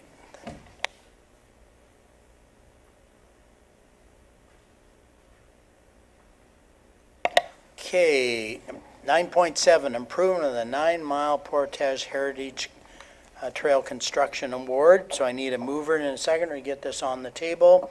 McConkey, Hannah. That the report from the Director of Recreation, Parks and Properties regarding the improvement of the 9-mile Portage Heritage Trail Construction Award dated June 7, 2017 be received. That the contract for the improvement of the 9-mile Portage Heritage Trail be awarded to TDI International Ag Inc., DBA Echo Blue Systems in the amount of $51,093.65 inclusive of taxes. So questions of our director, if there are any? Okay, Councillor McConkey? I see that the TDI was the, the bid, we were going by the bid, but I just wanted to know if we do have some background and have they done any trail systems before?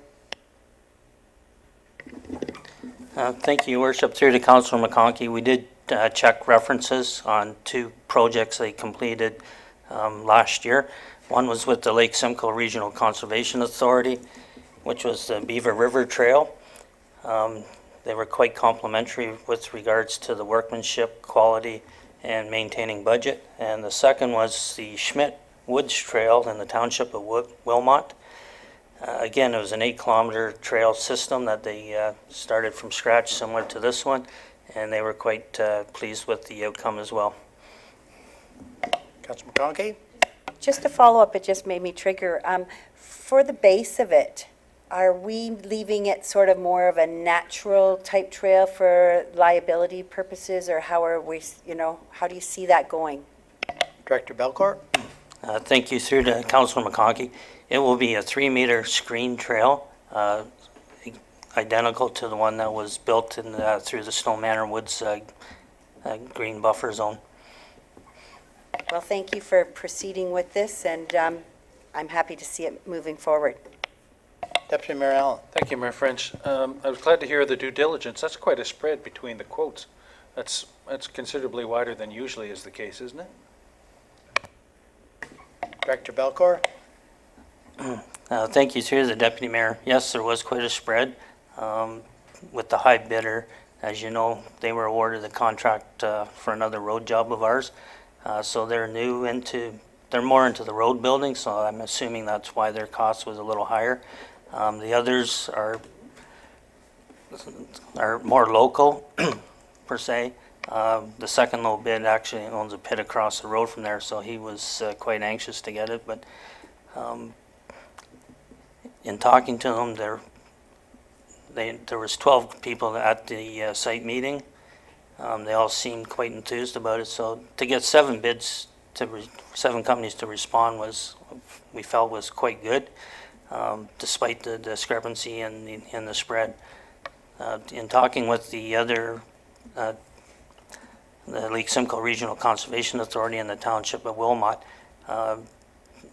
they had no concerns with this company meeting their goal. They've been in the drainage and golf course repair business for a long time. They know how to get in and work in small areas. Big part of the job is the tree removal through about the first couple of 100 meters where it's quite heavy.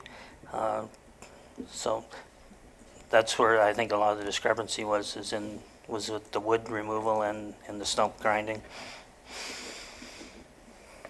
Can we get TDI to bid on our next road? Yeah, but it's over. Oh, CEO Brindley. Just for council's knowledge, we were contacted by Industry Canada this week, and there will be an announcement. So I don't have a date yet, but get ready for a picture. Okay, thank you.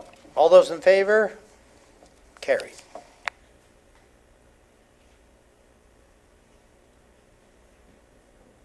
Okay, then the next one, I am going to declare a conflict of interest because I know it's nothing to do with my issue, but it is talking about compliance audit committees, and I will stay clear of them until the matter is resolved. And so I'll turn the chair over to Deputy Mayor Allen.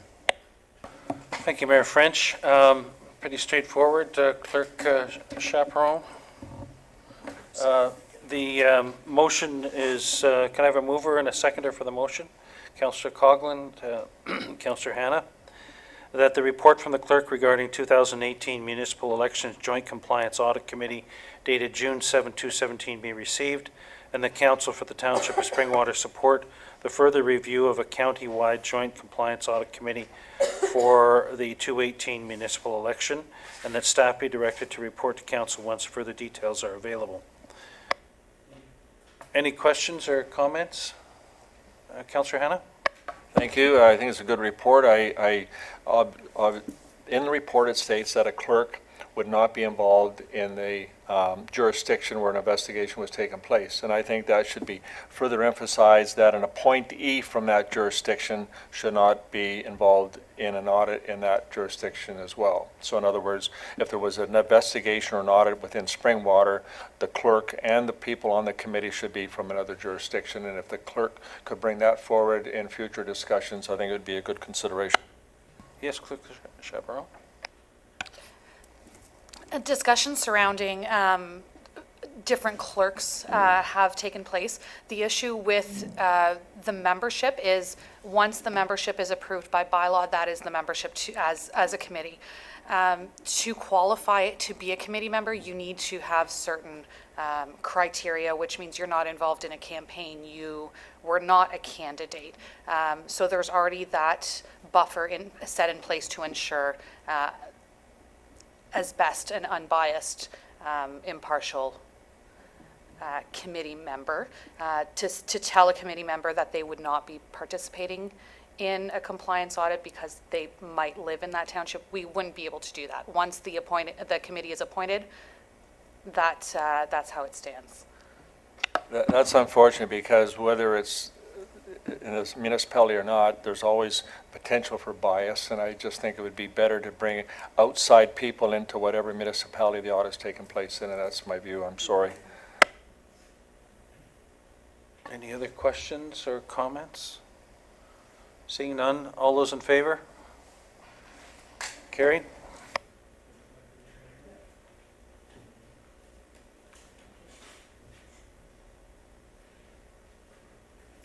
Okay, we're moving on to information reports. Can I have a mover and a seconder to get it on the table? Coughlin? Hannah? That the report items 10.2 through to 10.7 be received as information. Is there any of these that we would like to poll and discuss? Councillor Austin? 10.6, please. Okay, anything else? Councillor Coughlin? 10.4? Okay, anything else? Okay. Is it comment or, oh, do you have something else, Councillor McConkey? 10.7. Okay. So, I assume it looks like more than comments, so we'll modify the resolution.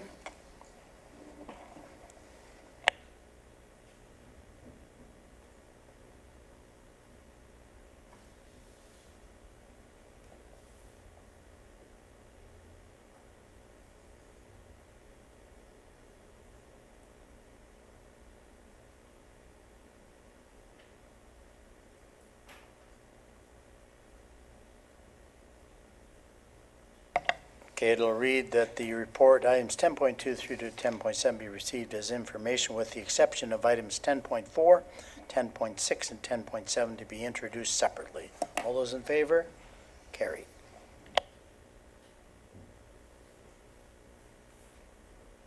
So maybe we'll just deal with them in order. And so 10.4, I think it was Councillor Coughlin? Thank you, Mayor French, and through you to Director Schmidt. The study that was done, sorry, in 2013, was it projected to last longer than the time frame that it had, like more than 4 years? Director Schmidt? Through you, Mayor French, to Councillor Coughlin. Typically, the wastewater studies are done over a 10-year time frame, but best practices is that you update within a 5-year time frame.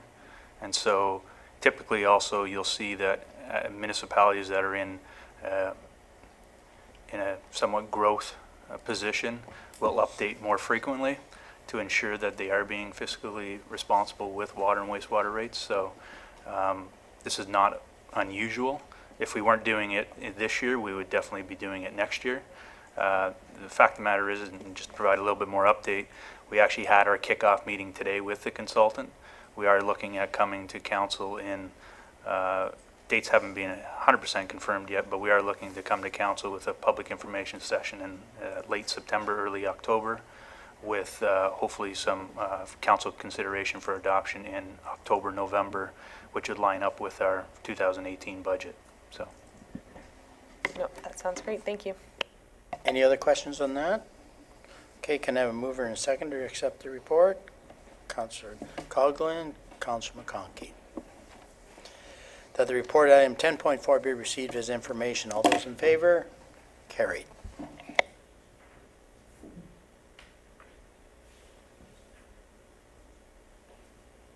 .6, Purchasing System Library, Councillor Austin.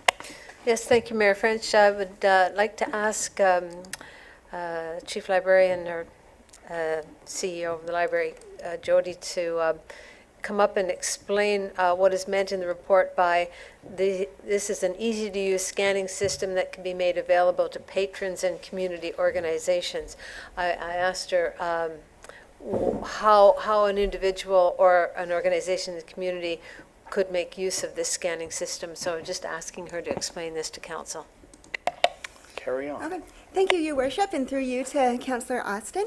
The Library Board and library staff are very excited to be able to offer this opportunity to our residents of Springwater. It comprises a professional scanning system, which has 3 main parts: an 11 by 17 flatbed scanner, which includes a special sort of ledge for book spine, so you don't have to actually break the book spine when you're scanning a book, and it also will fully scan those pages from a book, and will do pictures as well. It also has a duplex scanner for documents, so it'll scan 40 pages a minute for documents, which is really awesome. And if anybody has seen those old red binders in the Elmville Library of our local history that I used way back when I was in high school doing local history projects, we can actually scan those and save them. And then it has a 17-inch touchscreen computer with the software on it, which is a touchscreen, very easy to use. You can just walk up without any prior knowledge of any software and do it from there. So how we envision it is several ways. First, we're going to be digitizing our local history, those red binders, many pictures, and other artifacts that we have been given by our residents. We have a heritage student this summer for this purpose, and we hope to get everything categorized and digitized, and then in the future be able to put that on the web in a database so everybody can access it. Also, it'll be available for patrons and residents to come in for their scanning needs. Currently, we do have a lot of use of scanning. I don't know the exact numbers, but especially at the Elmville branch, people do make use of our scanning services, but it is the photocopier, which is not professional, not color, so they can't do any pictures, and it doesn't give us the capabilities of scanning to the cloud or scanning to email, scanning to devices and phones like this professional system will. So I envision opening it up to businesses, especially with the duplex scanner. They can make use of that and scan any documents they need very easily and quickly. To families, for example, putting together a slideshow of family pictures for a wedding or buck and doe, something like that. They can come in and do that very easily. For anybody doing local history, for students doing projects, they don't have access to this at home.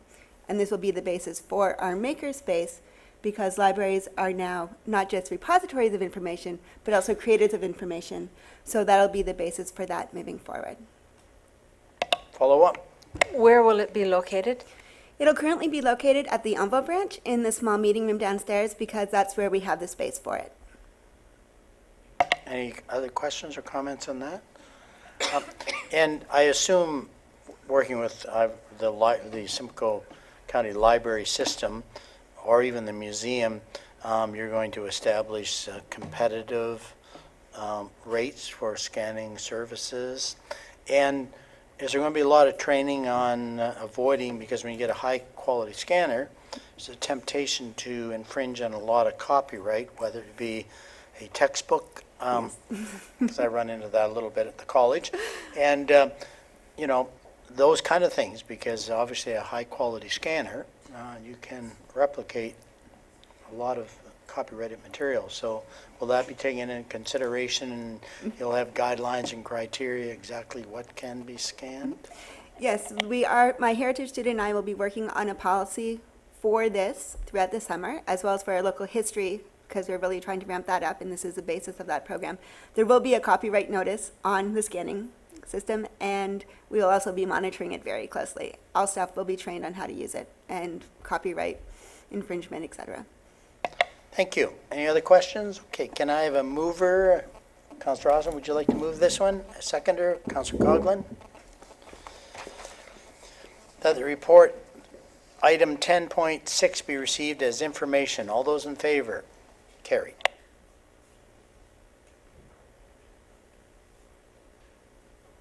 And I apologize if we probably could have brought that forward earlier in the agenda. But anyway, I know you like the interesting action that occurs here on every second Wednesday anyways. Okay, and 10.7. I think that was Councillor McConkey.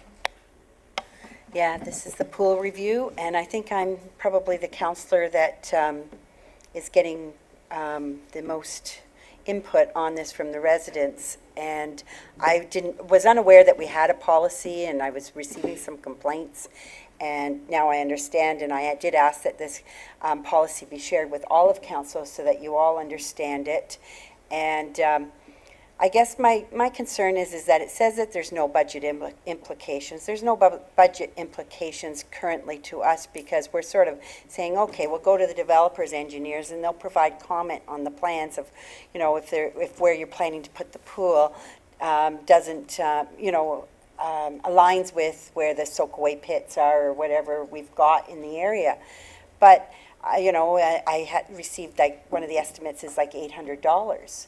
So I was a little bit shocked, as same as the resident, that they're having to put this money out to the engineers. And I guess I have concerns because if we're going low-impact development, it seems to be one of the areas of, that it does cause for this because we could be damaging certain areas because of that.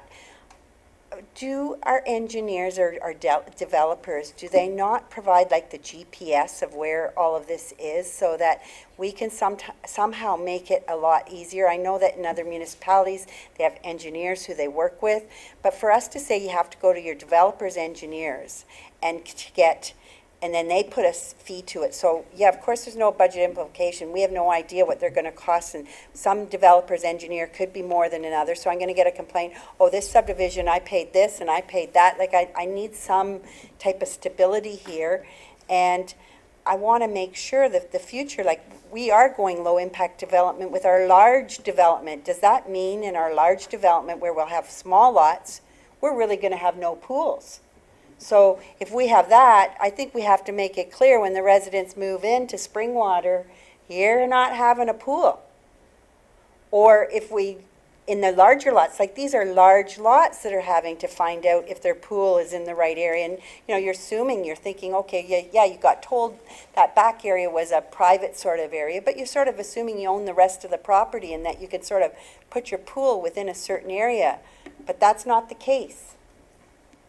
And I don't really like this policy in regards to what I'm hearing from my residents. I know we need something to protect ourselves. I definitely agree with that. Like, you have to protect. We don't want our infrastructure ruined. But I think we have to be more upfront with the residents on this policy and communicate about pools or something. I don't know what the right answer is, but I won't be in this chair next term, and Hillsdale's starting to develop too, and I think everybody has to sit back and say, okay, you're going to have residents coming in here wanting a pool, because we're not going to have a splash pad right away. So maybe we go splash pad instead of pool. But I'm getting a few complaints, and I know I'm going to get more. I'd just like to go to CEO Brindley, or maybe even, I'm not sure it would be a planning matter, but, Stone Manor Woods is not the first development where it has a lot of restrictive covenants on it. And does it not go with basically the sales agreement, making it pretty clear that, yeah, you bought a 200-foot lot, but you can't do anything on it, and 70 feet or something like that? Maybe either CEO Brindley or to our CBO. I'll go to CEO Brindley. Yes, Mayor French, actually, there are restrictive covenants on the properties. As much as, there's a number of situations lately that we've been dealing with where residents are not reading the agreements that they're signing when they're buying their houses. And that's our challenge, is that, the conditions are there that limit certain things. One is grading and the impact of the grading of the property. But the challenge is, residents today, I wish the warning would be different. I wish it was, get in here, look at the official plan, look at the bylaws, look at the secondary plans, because residents don't do it. They blindly buy these houses without reading the fine print. And trust me, it's not even fine print. It's part of the agreements of purchase and sale, and also other restricted covenants on the property that are part of the subdivision agreement, or things that the owners put on the title of the property. And we're now dealing with the fact that an owner doesn't want to meet the obligations of an agreement that they've signed. I sorry to be cold about this, but they've signed on the dotted line, and now we're the ones dealing with this. No, and quite honestly, we've created a whole state where someone else is responsible, and quite honestly, I don't want to take the liability. Okay, well, we forgot to dot one I when we gave them a piece of information. They already have an agreement that makes it very clear what they can do, and because I saw some of the pictures from some of our new development with cat runs built over top of exhaust vents and fireplace. Well, I'm sorry, we aren't the wild, wild west. We do have kind of building policies and planning policies, and I know it's up to me to figure out what I can do in my property, and if I do something wrong, I'm sure I'm going to get a visit from the bylaw officer or the building department saying, sorry, you can't do that. So I empathize with them, but at the same time, you know, when you have to take responsibility for what you are purchasing. So I was satisfied with the policy. To me, it was pretty clear. And yes, I think it's going to create some heartache. But I was thinking, well, maybe we could provide an information piece that goes along at the sales office. But if we miss one thing, guess who they're going to be chasing? Us. So unless council wants to kind of change something, I'm satisfied the way it is. Councillor McConkey? I just want to put it back. It is the developer that's developing these lots, and they're putting it in the way we're speccing it. But then it goes years later, and you're saying, okay, well, refer to the developer's engineer. Well, that person could be gone. So I just would like to see that we've got the mechanics and the technology out there that I don't see why it can't be mapped properly to make it easier for the residents, so it's not like $1,000 or $800 fee. If it's mapped where they put the infrastructure, they should be able to go and with technology do something quite simple so it's not costing $1,000. That's all I would like to do, is reduce that cost for them and make the developer accountable for mapping it properly. And we have the information as to where this stuff is, and why do you have to pay $800 to go back and try and search for it? I'll go to our chief building officer. Thank you, Mayor French, and to Councillor McConkey. I would say that there's probably a few lessons learned from doing the pool policy. Maybe not as initially what we started to determine, but as we kind of move forward. So we had 5 applications right off the hop that came in, and we reviewed it. And one, we automatically knew that it had to be moved, or a soakaway pit had to be moved. 3 others were dangerously close to it, and the 5th one was a little bit different situation. So lessons learned from what we've seen. Documentation from what we see and what has actually been done is not exactly the same. So with that lesson learned, I think it's also proven to the developers, engineers, that documentation is that much more important. Can we be involved a bit more with the documentation purposes and seeing what those documents are? Absolutely, and I think we may have to look at that. What that means is obviously it's going to shift what our policy or what our department essentially does. This is not a building code act matter, but that's something that someone in the township may at some point in time have to consider as a responsibility. I can tell you, I did a little bit of an analysis in terms of what we did last year, and if we had to actually document where those soakaway pits were ourselves, we're probably looking at along the lines of 15 hours of one person's responsibility alone in a matter of a year, with about 270 permits that would require this.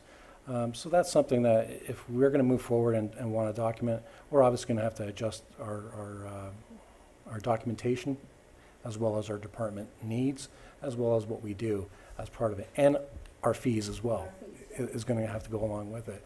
I made mention that engineering, sometimes we do have an engineering service department that does that. That may be something we're going to have to look at some point in time, quite honestly. One good thing that did come out of it, though, I will say developers, engineers, are being much more proactive on education, and they are kind of going out there and conversing with the actual applicants now, even before they're actually building their house, saying, hey, where do you want to put your pool? So that communication is happening already. Some of the developers have been, one particular developer, Stoneman, has actually gone out and has a little, hey, you're asking about a pool, just so you know, here you go, type of thing. So that's kind of a good proactive approach. And maybe the township may have to do something in tandem with that. Okay. I think you bring up a good point. I mean, further to Councillor McConkey, you know, we have no problem us requesting developers provide more information to their home purchasers, so it becomes their kind of more responsibility than ours directly, because for some reason, if we take responsibility, people like chasing municipalities for whatever reason. But yeah, and I think, as you said, we obviously learned some lessons, which is good. And so, yeah, if we could maybe going forward in future subdivision developments, request that they make it very clear. I don't know how detailed, like if we looked at, I see drainage plans and all that, but lot plans, how deep does it get down to really identifying where these soaking pits are or where these drains are that people possibly get with register untitled that, okay, I know I can't go anywhere near that. Do they get any diagrams like that? Mayor French, the developers, engineers documents it. From what I've seen, they haven't been as detailed as probably, I would say, our septic use permits are. One of the developers out there is actually using metal collars, if you will, so it can be detected with a metal detector. Probably wasn't done on purpose, but it actually has a benefit to it. So it might be a matter of, as we move forward with LIDs, is put additional engineering standards on that, such as detection devices on it. Councillor Ritchie? Thank you, Mayor French. Most of the developers, the big ones like Yorkwood and them, they have their own agreement of purchase and sales. Is there any way that we could ask them to insert any clauses that, in regards to pools, drainage, whatever it is, so that when the buyer takes that offer, and most of the time they'll take that offer and say, I want to go to my lawyer. That lawyer can bring it up and identify it at that time prior to them signing any agreement of purchase and sale.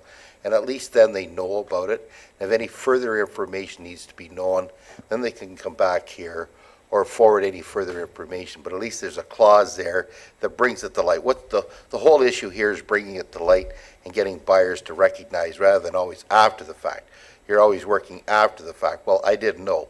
Well, you know what? Now you do know, because most of the time these developers have their own agreement of purchase and sale as to how it's laid out, the HST, all this kind of stuff. This might be one way to help eliminate that, and I want to share that with you. Thanks. And maybe, Mr. Ippolito, in the purchase agreements, or maybe CO Brindley, there are a number of, I think, conditions that actually deal with what Councillor Rich is suggesting. So they go in with open eyes, but maybe they're not reading it, and maybe their lawyer's not reading it, and then it comes up a year later, they want to do something, and that's when they run into the difficulty. So that's why I'd still like to see the home or the builders providing kind of proactive information to their potential purchasers, make sure you observe this part of it. But yeah, we're learning as we go. Okay, good discussion. So can I have a mover and a seconder to accept this report? Austin Allen. That the report item 10.7 be received as information. All those in favor? Carried.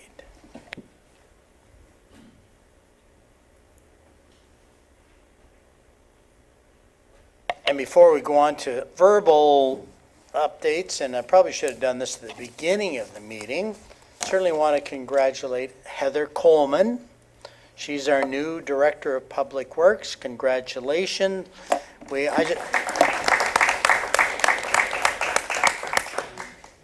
Yeah, we'll have her do a speech too, but no, but I think it's important to realize that I guess when we advertise for a position, we advertise all over.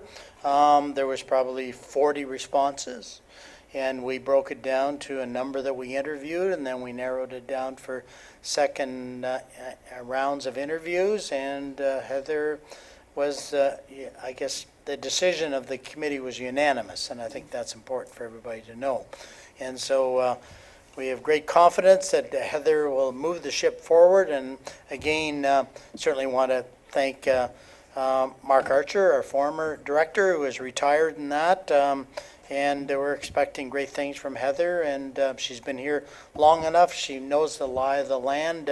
She's been out with our work yards and that, and understands our community very well. Plus, she comes with a wealth of experience, especially in large developments from the city of Barrie.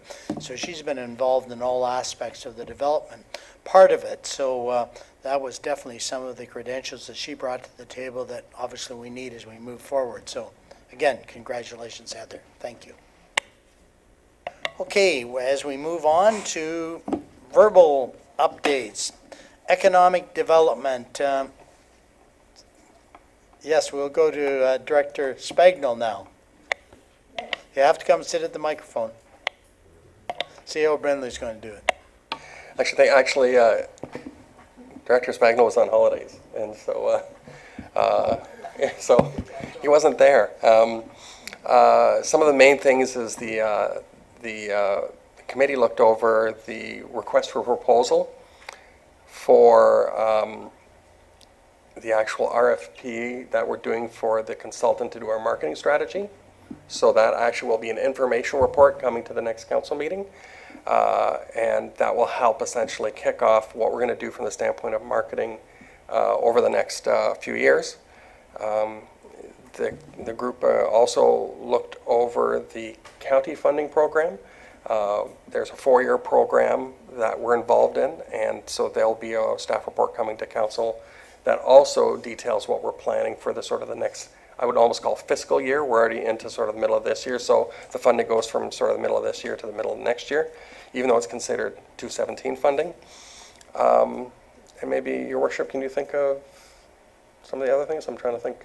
No, I think, that was kind of the focus of our last meeting, and that, and it's moving forward, and I think the report coming up at the next meeting will kind of provide the detail of our discussions. Actually, there's one, because my yellow sheet and my published agenda are not quite the same, so I have to back up to 11.1, official plan update, and maybe I can have Director Spagnell speak to that. Thank you, Mayor French. Staff will be bringing forward a report that goes over the the growth amendment that was that's planned to come forward and come into force July 1st. Staff's anticipating that there will be some revisions required to the draft work that's already been completed to date, so that may have a significant impact on the timing of the release of the growth management strategy that has been worked on alongside with the draft discussion paper that we've been reviewing for quite some time. I expect that report will be coming to the next meeting as far as the growth amendment goes, but I just wanted to let council know that there are going to be some time implications with respect to the process as a result of the growth plan amendment, which is, the growth plan, which is a significant document that we have to incorporate into what we're doing right now. And when you come back with the report, you'll kind of go into the key things in the changes in the growth plan that probably has more dramatic effect on than maybe first imagine when you read the document, okay? That's correct. Thank Any you. questions on that? I think we should wait for the report. Okay, thank you. And Canada 150 celebration update. I'll start with Director Belcourt and maybe come to one of the committee members if they'd like to comment further. Thank you, Worship. The Canada 150 Springwater Celebrates is well underway in the planning process. All the performers have been secured. We have a partnership agreement with Large Communications. You may have already heard the on-air announcements. In fact, my radio was switched to Kicks the other day, and I actually heard it. So that was, even though I got the preview. So that's out there. Our media campaign is continuing with our social media. The roadside signs are going to be placed tomorrow, with one in front of this building, one at the corner of Berry Hill Road and Sunnydale Road, and one up in the Elmville area along Yonge Street South, I should say, by the public school.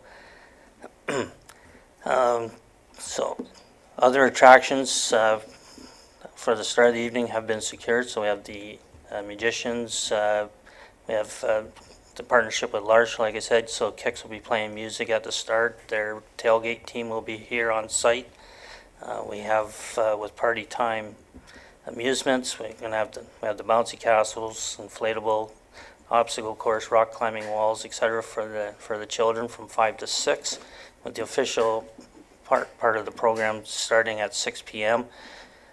and then continuing on through the evening. All in all, everything is coming together quite nicely. We're working on a few logistic things still. We have staffing pretty much secured now for the afternoon and the cleanup. And Brianne is she's right on top of things, and everything's just moving forward. Thank you. Any questions or comments on that from the committee? Okay. No. The one thing, if you notice now on our website, part of the rotating banner is that, and I know Michael and Nicole will work on where there's going to actually be a button that's on the front page all the time that you can also click aside from the rotating, just until the event, for our big event. So that they'll be working on that. Okay. County updates.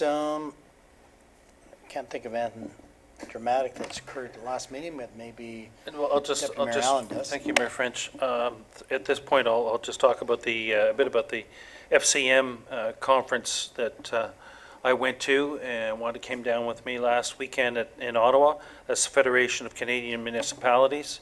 2,000 delegates from across the country, mayors, deputy mayors, and including companions, there were 3,000 delegates. So we were addressed by Justin Trudeau for a session, Tom Mulcair and Elizabeth May, and other politicians. Very interesting sessions and study tours. So I'll be doing a write-up and presenting that to council in the near future.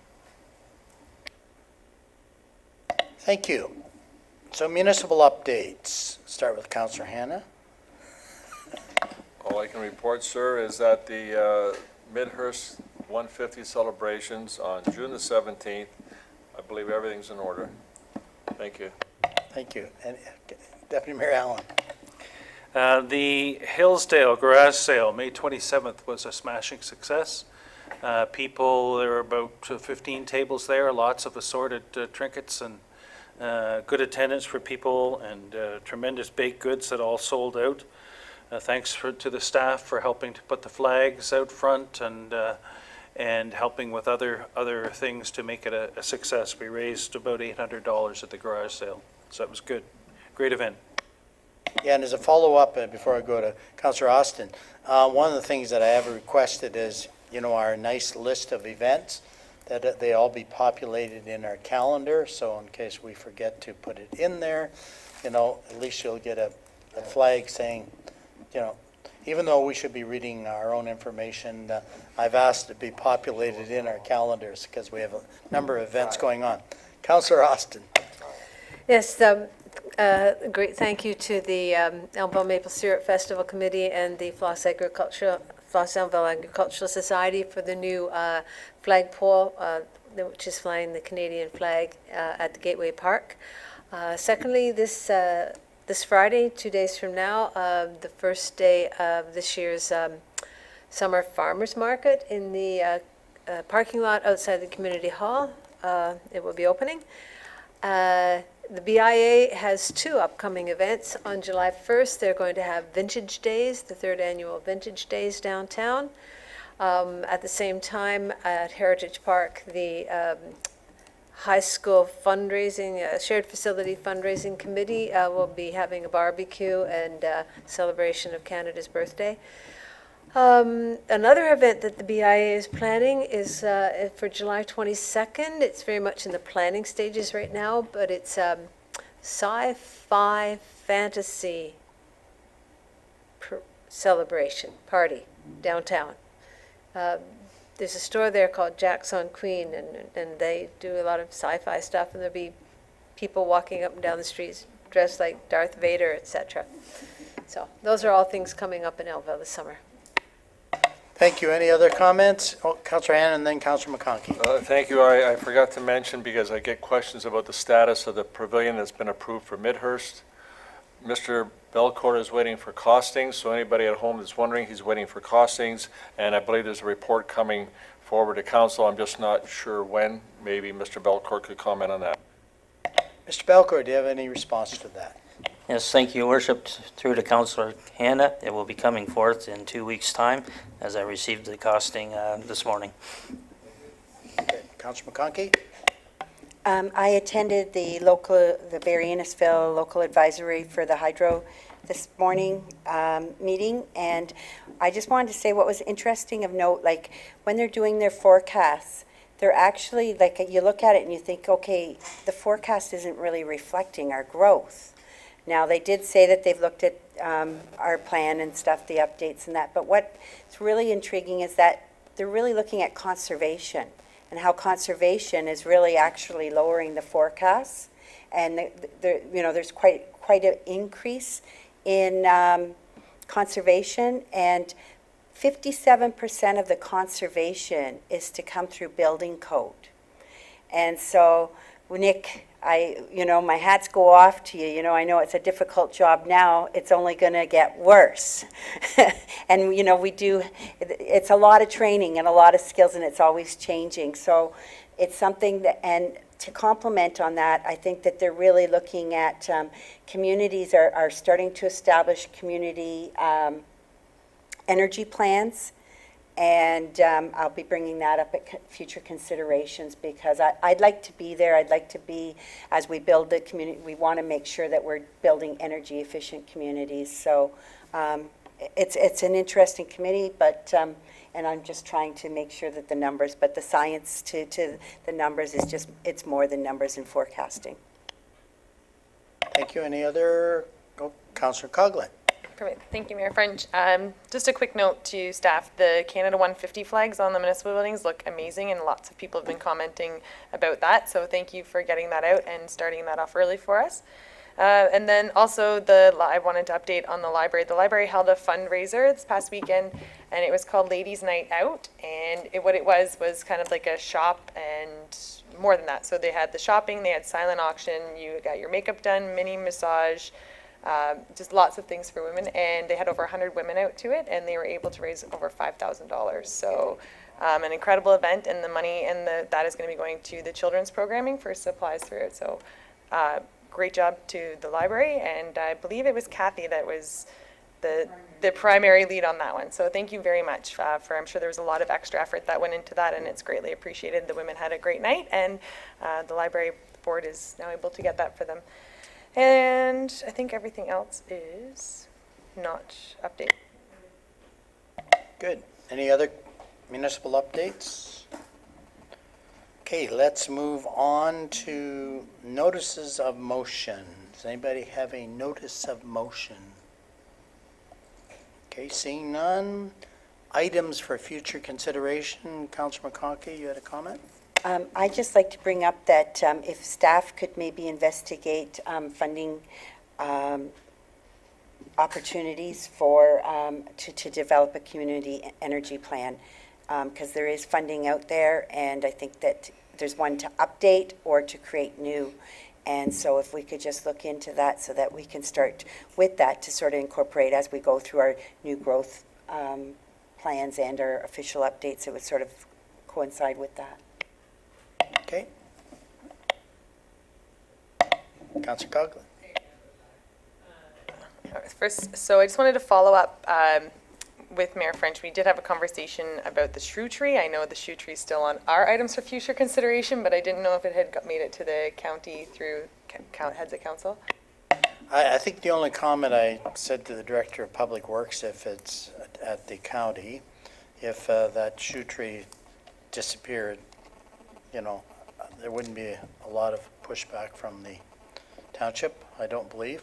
And also we haven't met since the accident up there, because I will be bringing it up again next week, because I'm not sure if the shrew tree caused the accident, but it was very close to that intersection on Crosland there a couple weeks ago. It was actually north of the shrew tree, so I'm sure they were distracted by it, though. Anyway, but we will follow up. Yeah, because I did go out and measure, and it's close to the... Yeah, I know.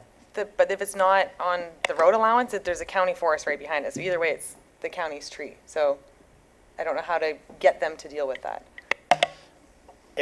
So you're suggesting it is on their Well, property. it's either, the road allowance backs onto a county forest. Right. So it's either a county forest or the county road allowance. Either one, it's their property. So Right. it's, okay, no, you're right, but no, but if in the county,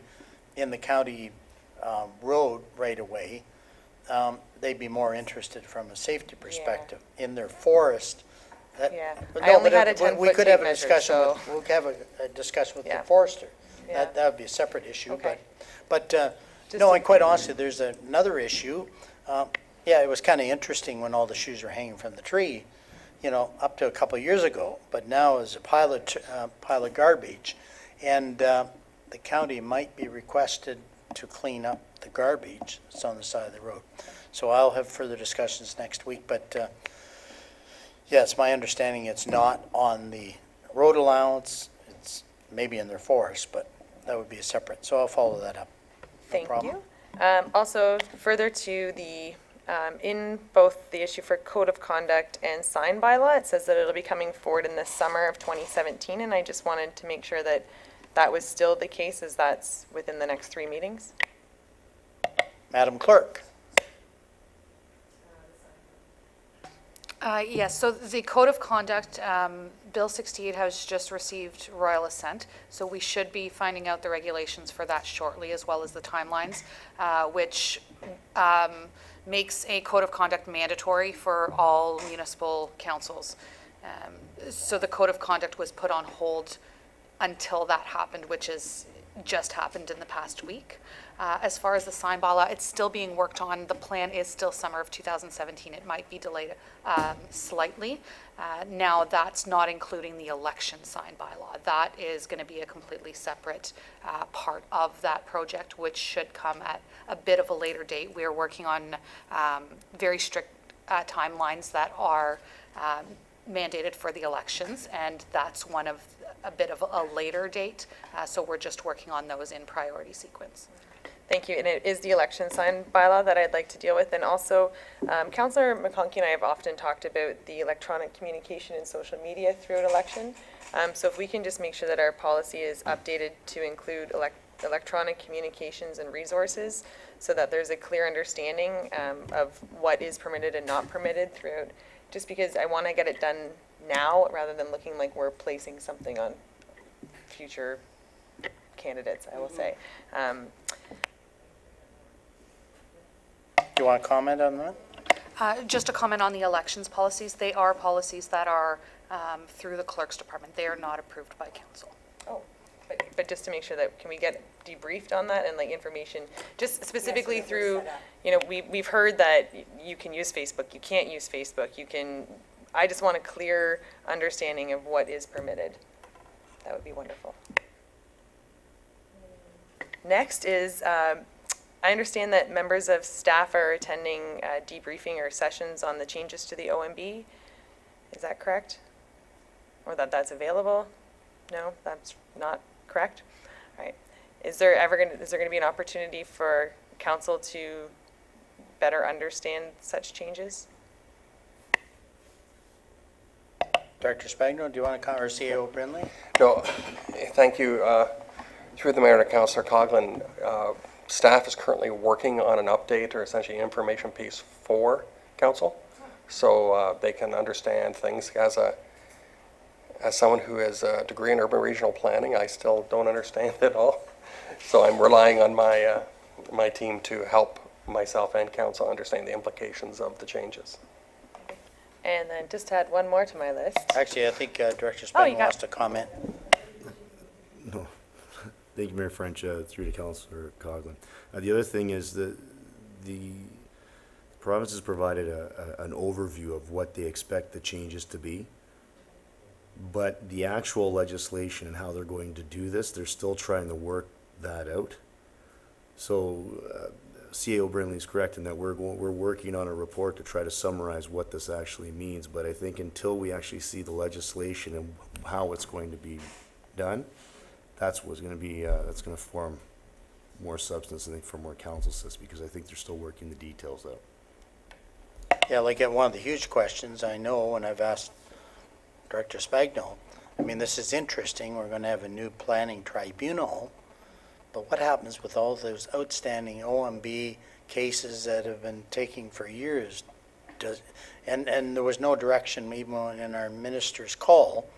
There was no answer to those questions. So I don't think they've even formulated what the legislation is going to look like, except for to say, since everybody doesn't like the OMB, from a political standpoint, it probably sounds good that we're disbanding the OMB and forming this new local planning tribunal. But I think the only information out there right now is still the overview that they provided when they did the release. There's no legislative wording of any kind yet, so that's a big problem.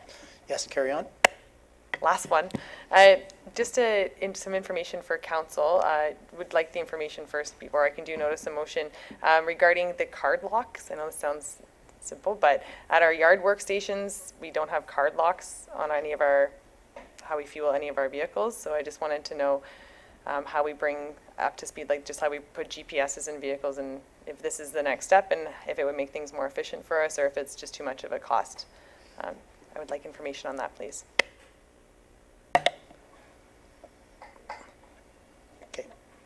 And do you have any initial comment, Director Coleman? Thank you, Mayor French.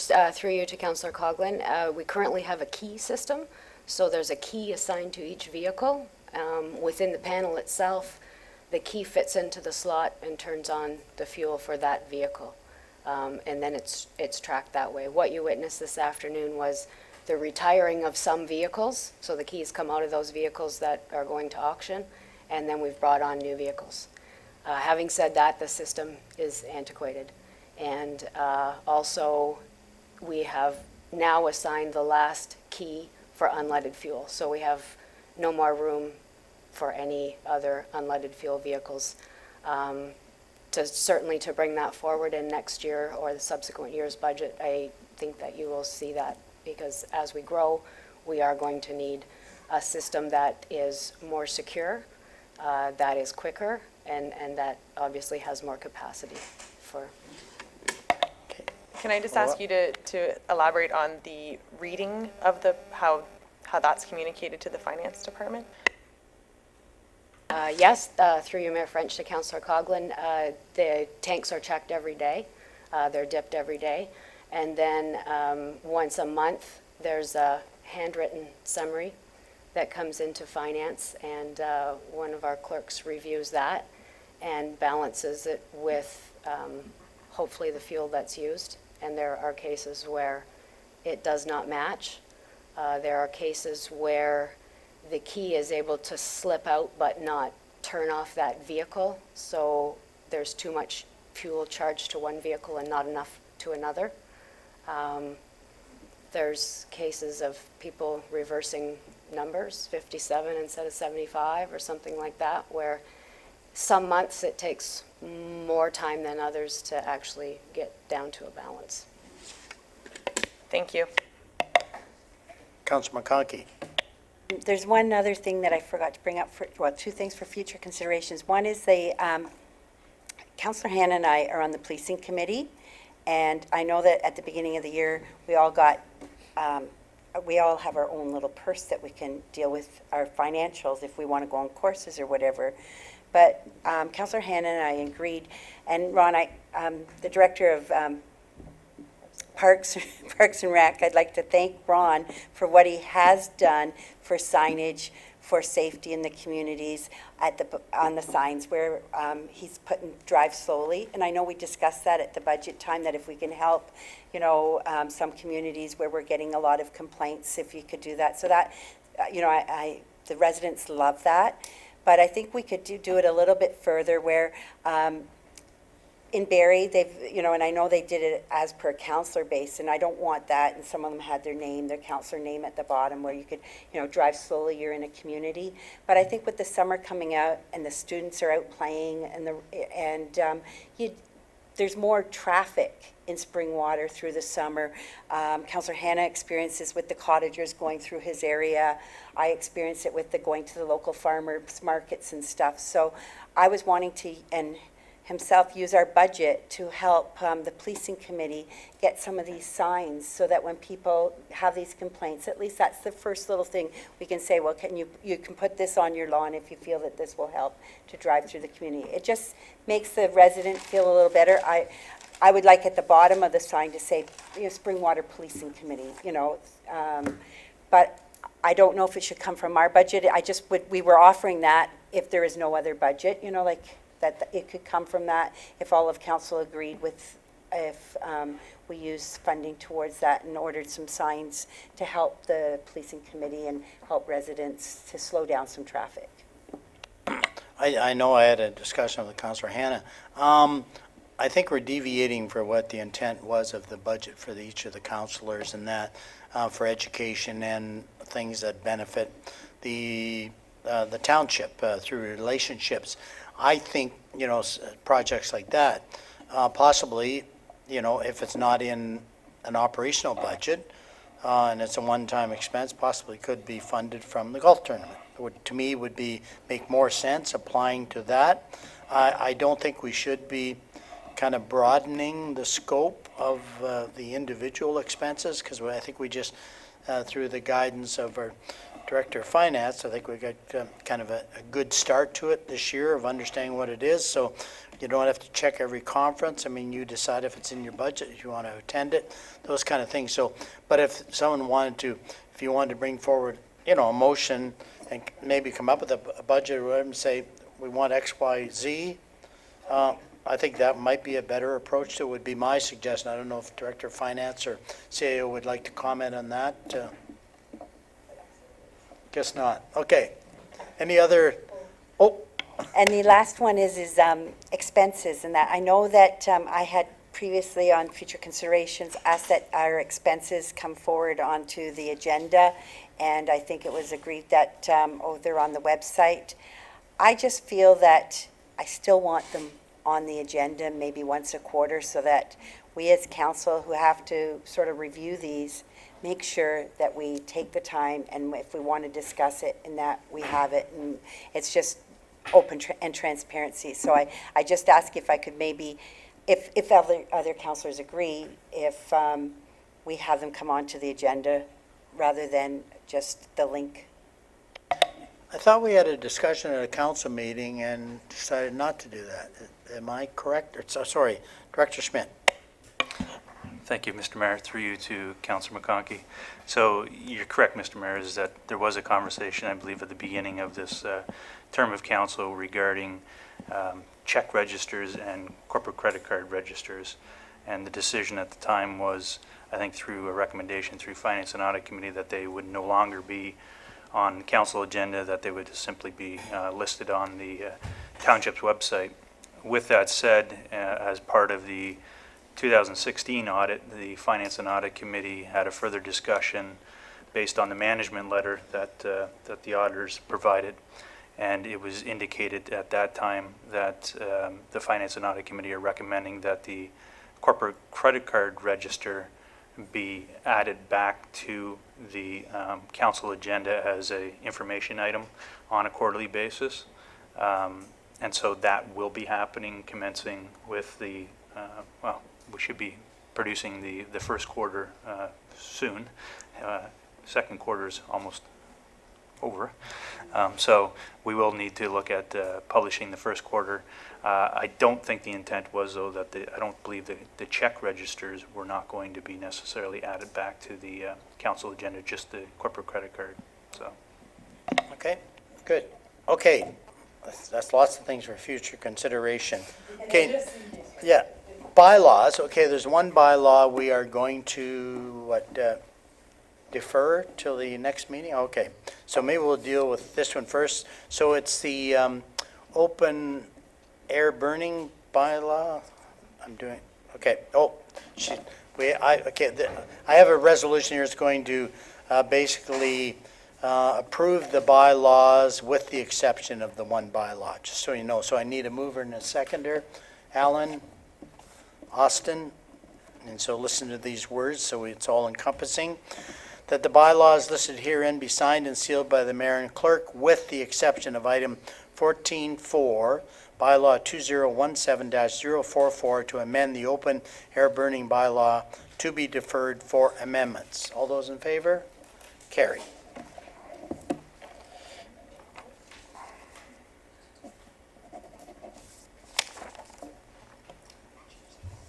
And can I have a mover and a seconder for the confirmation bylaw?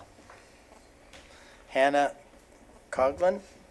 That bylaw 2017-045 to confirm and adopt the proceedings of council at the regular meeting held on June 7, 2017, listed here and be signed and sealed by the mayor and clerk. All those in favor? Carried. And can I have a mover and a seconder to adjourn? McConkey and Austin. Yeah, that the regular meeting of the Township of Springwater does now adjourn at 9:26 p.m. to meet again in regular meeting on June 21st, 2017 at 6:30 p.m. in the Council Chambers Administrative Center, Minising. All those in favor? Yeah, I still have a quorum. Thank you. Yeah.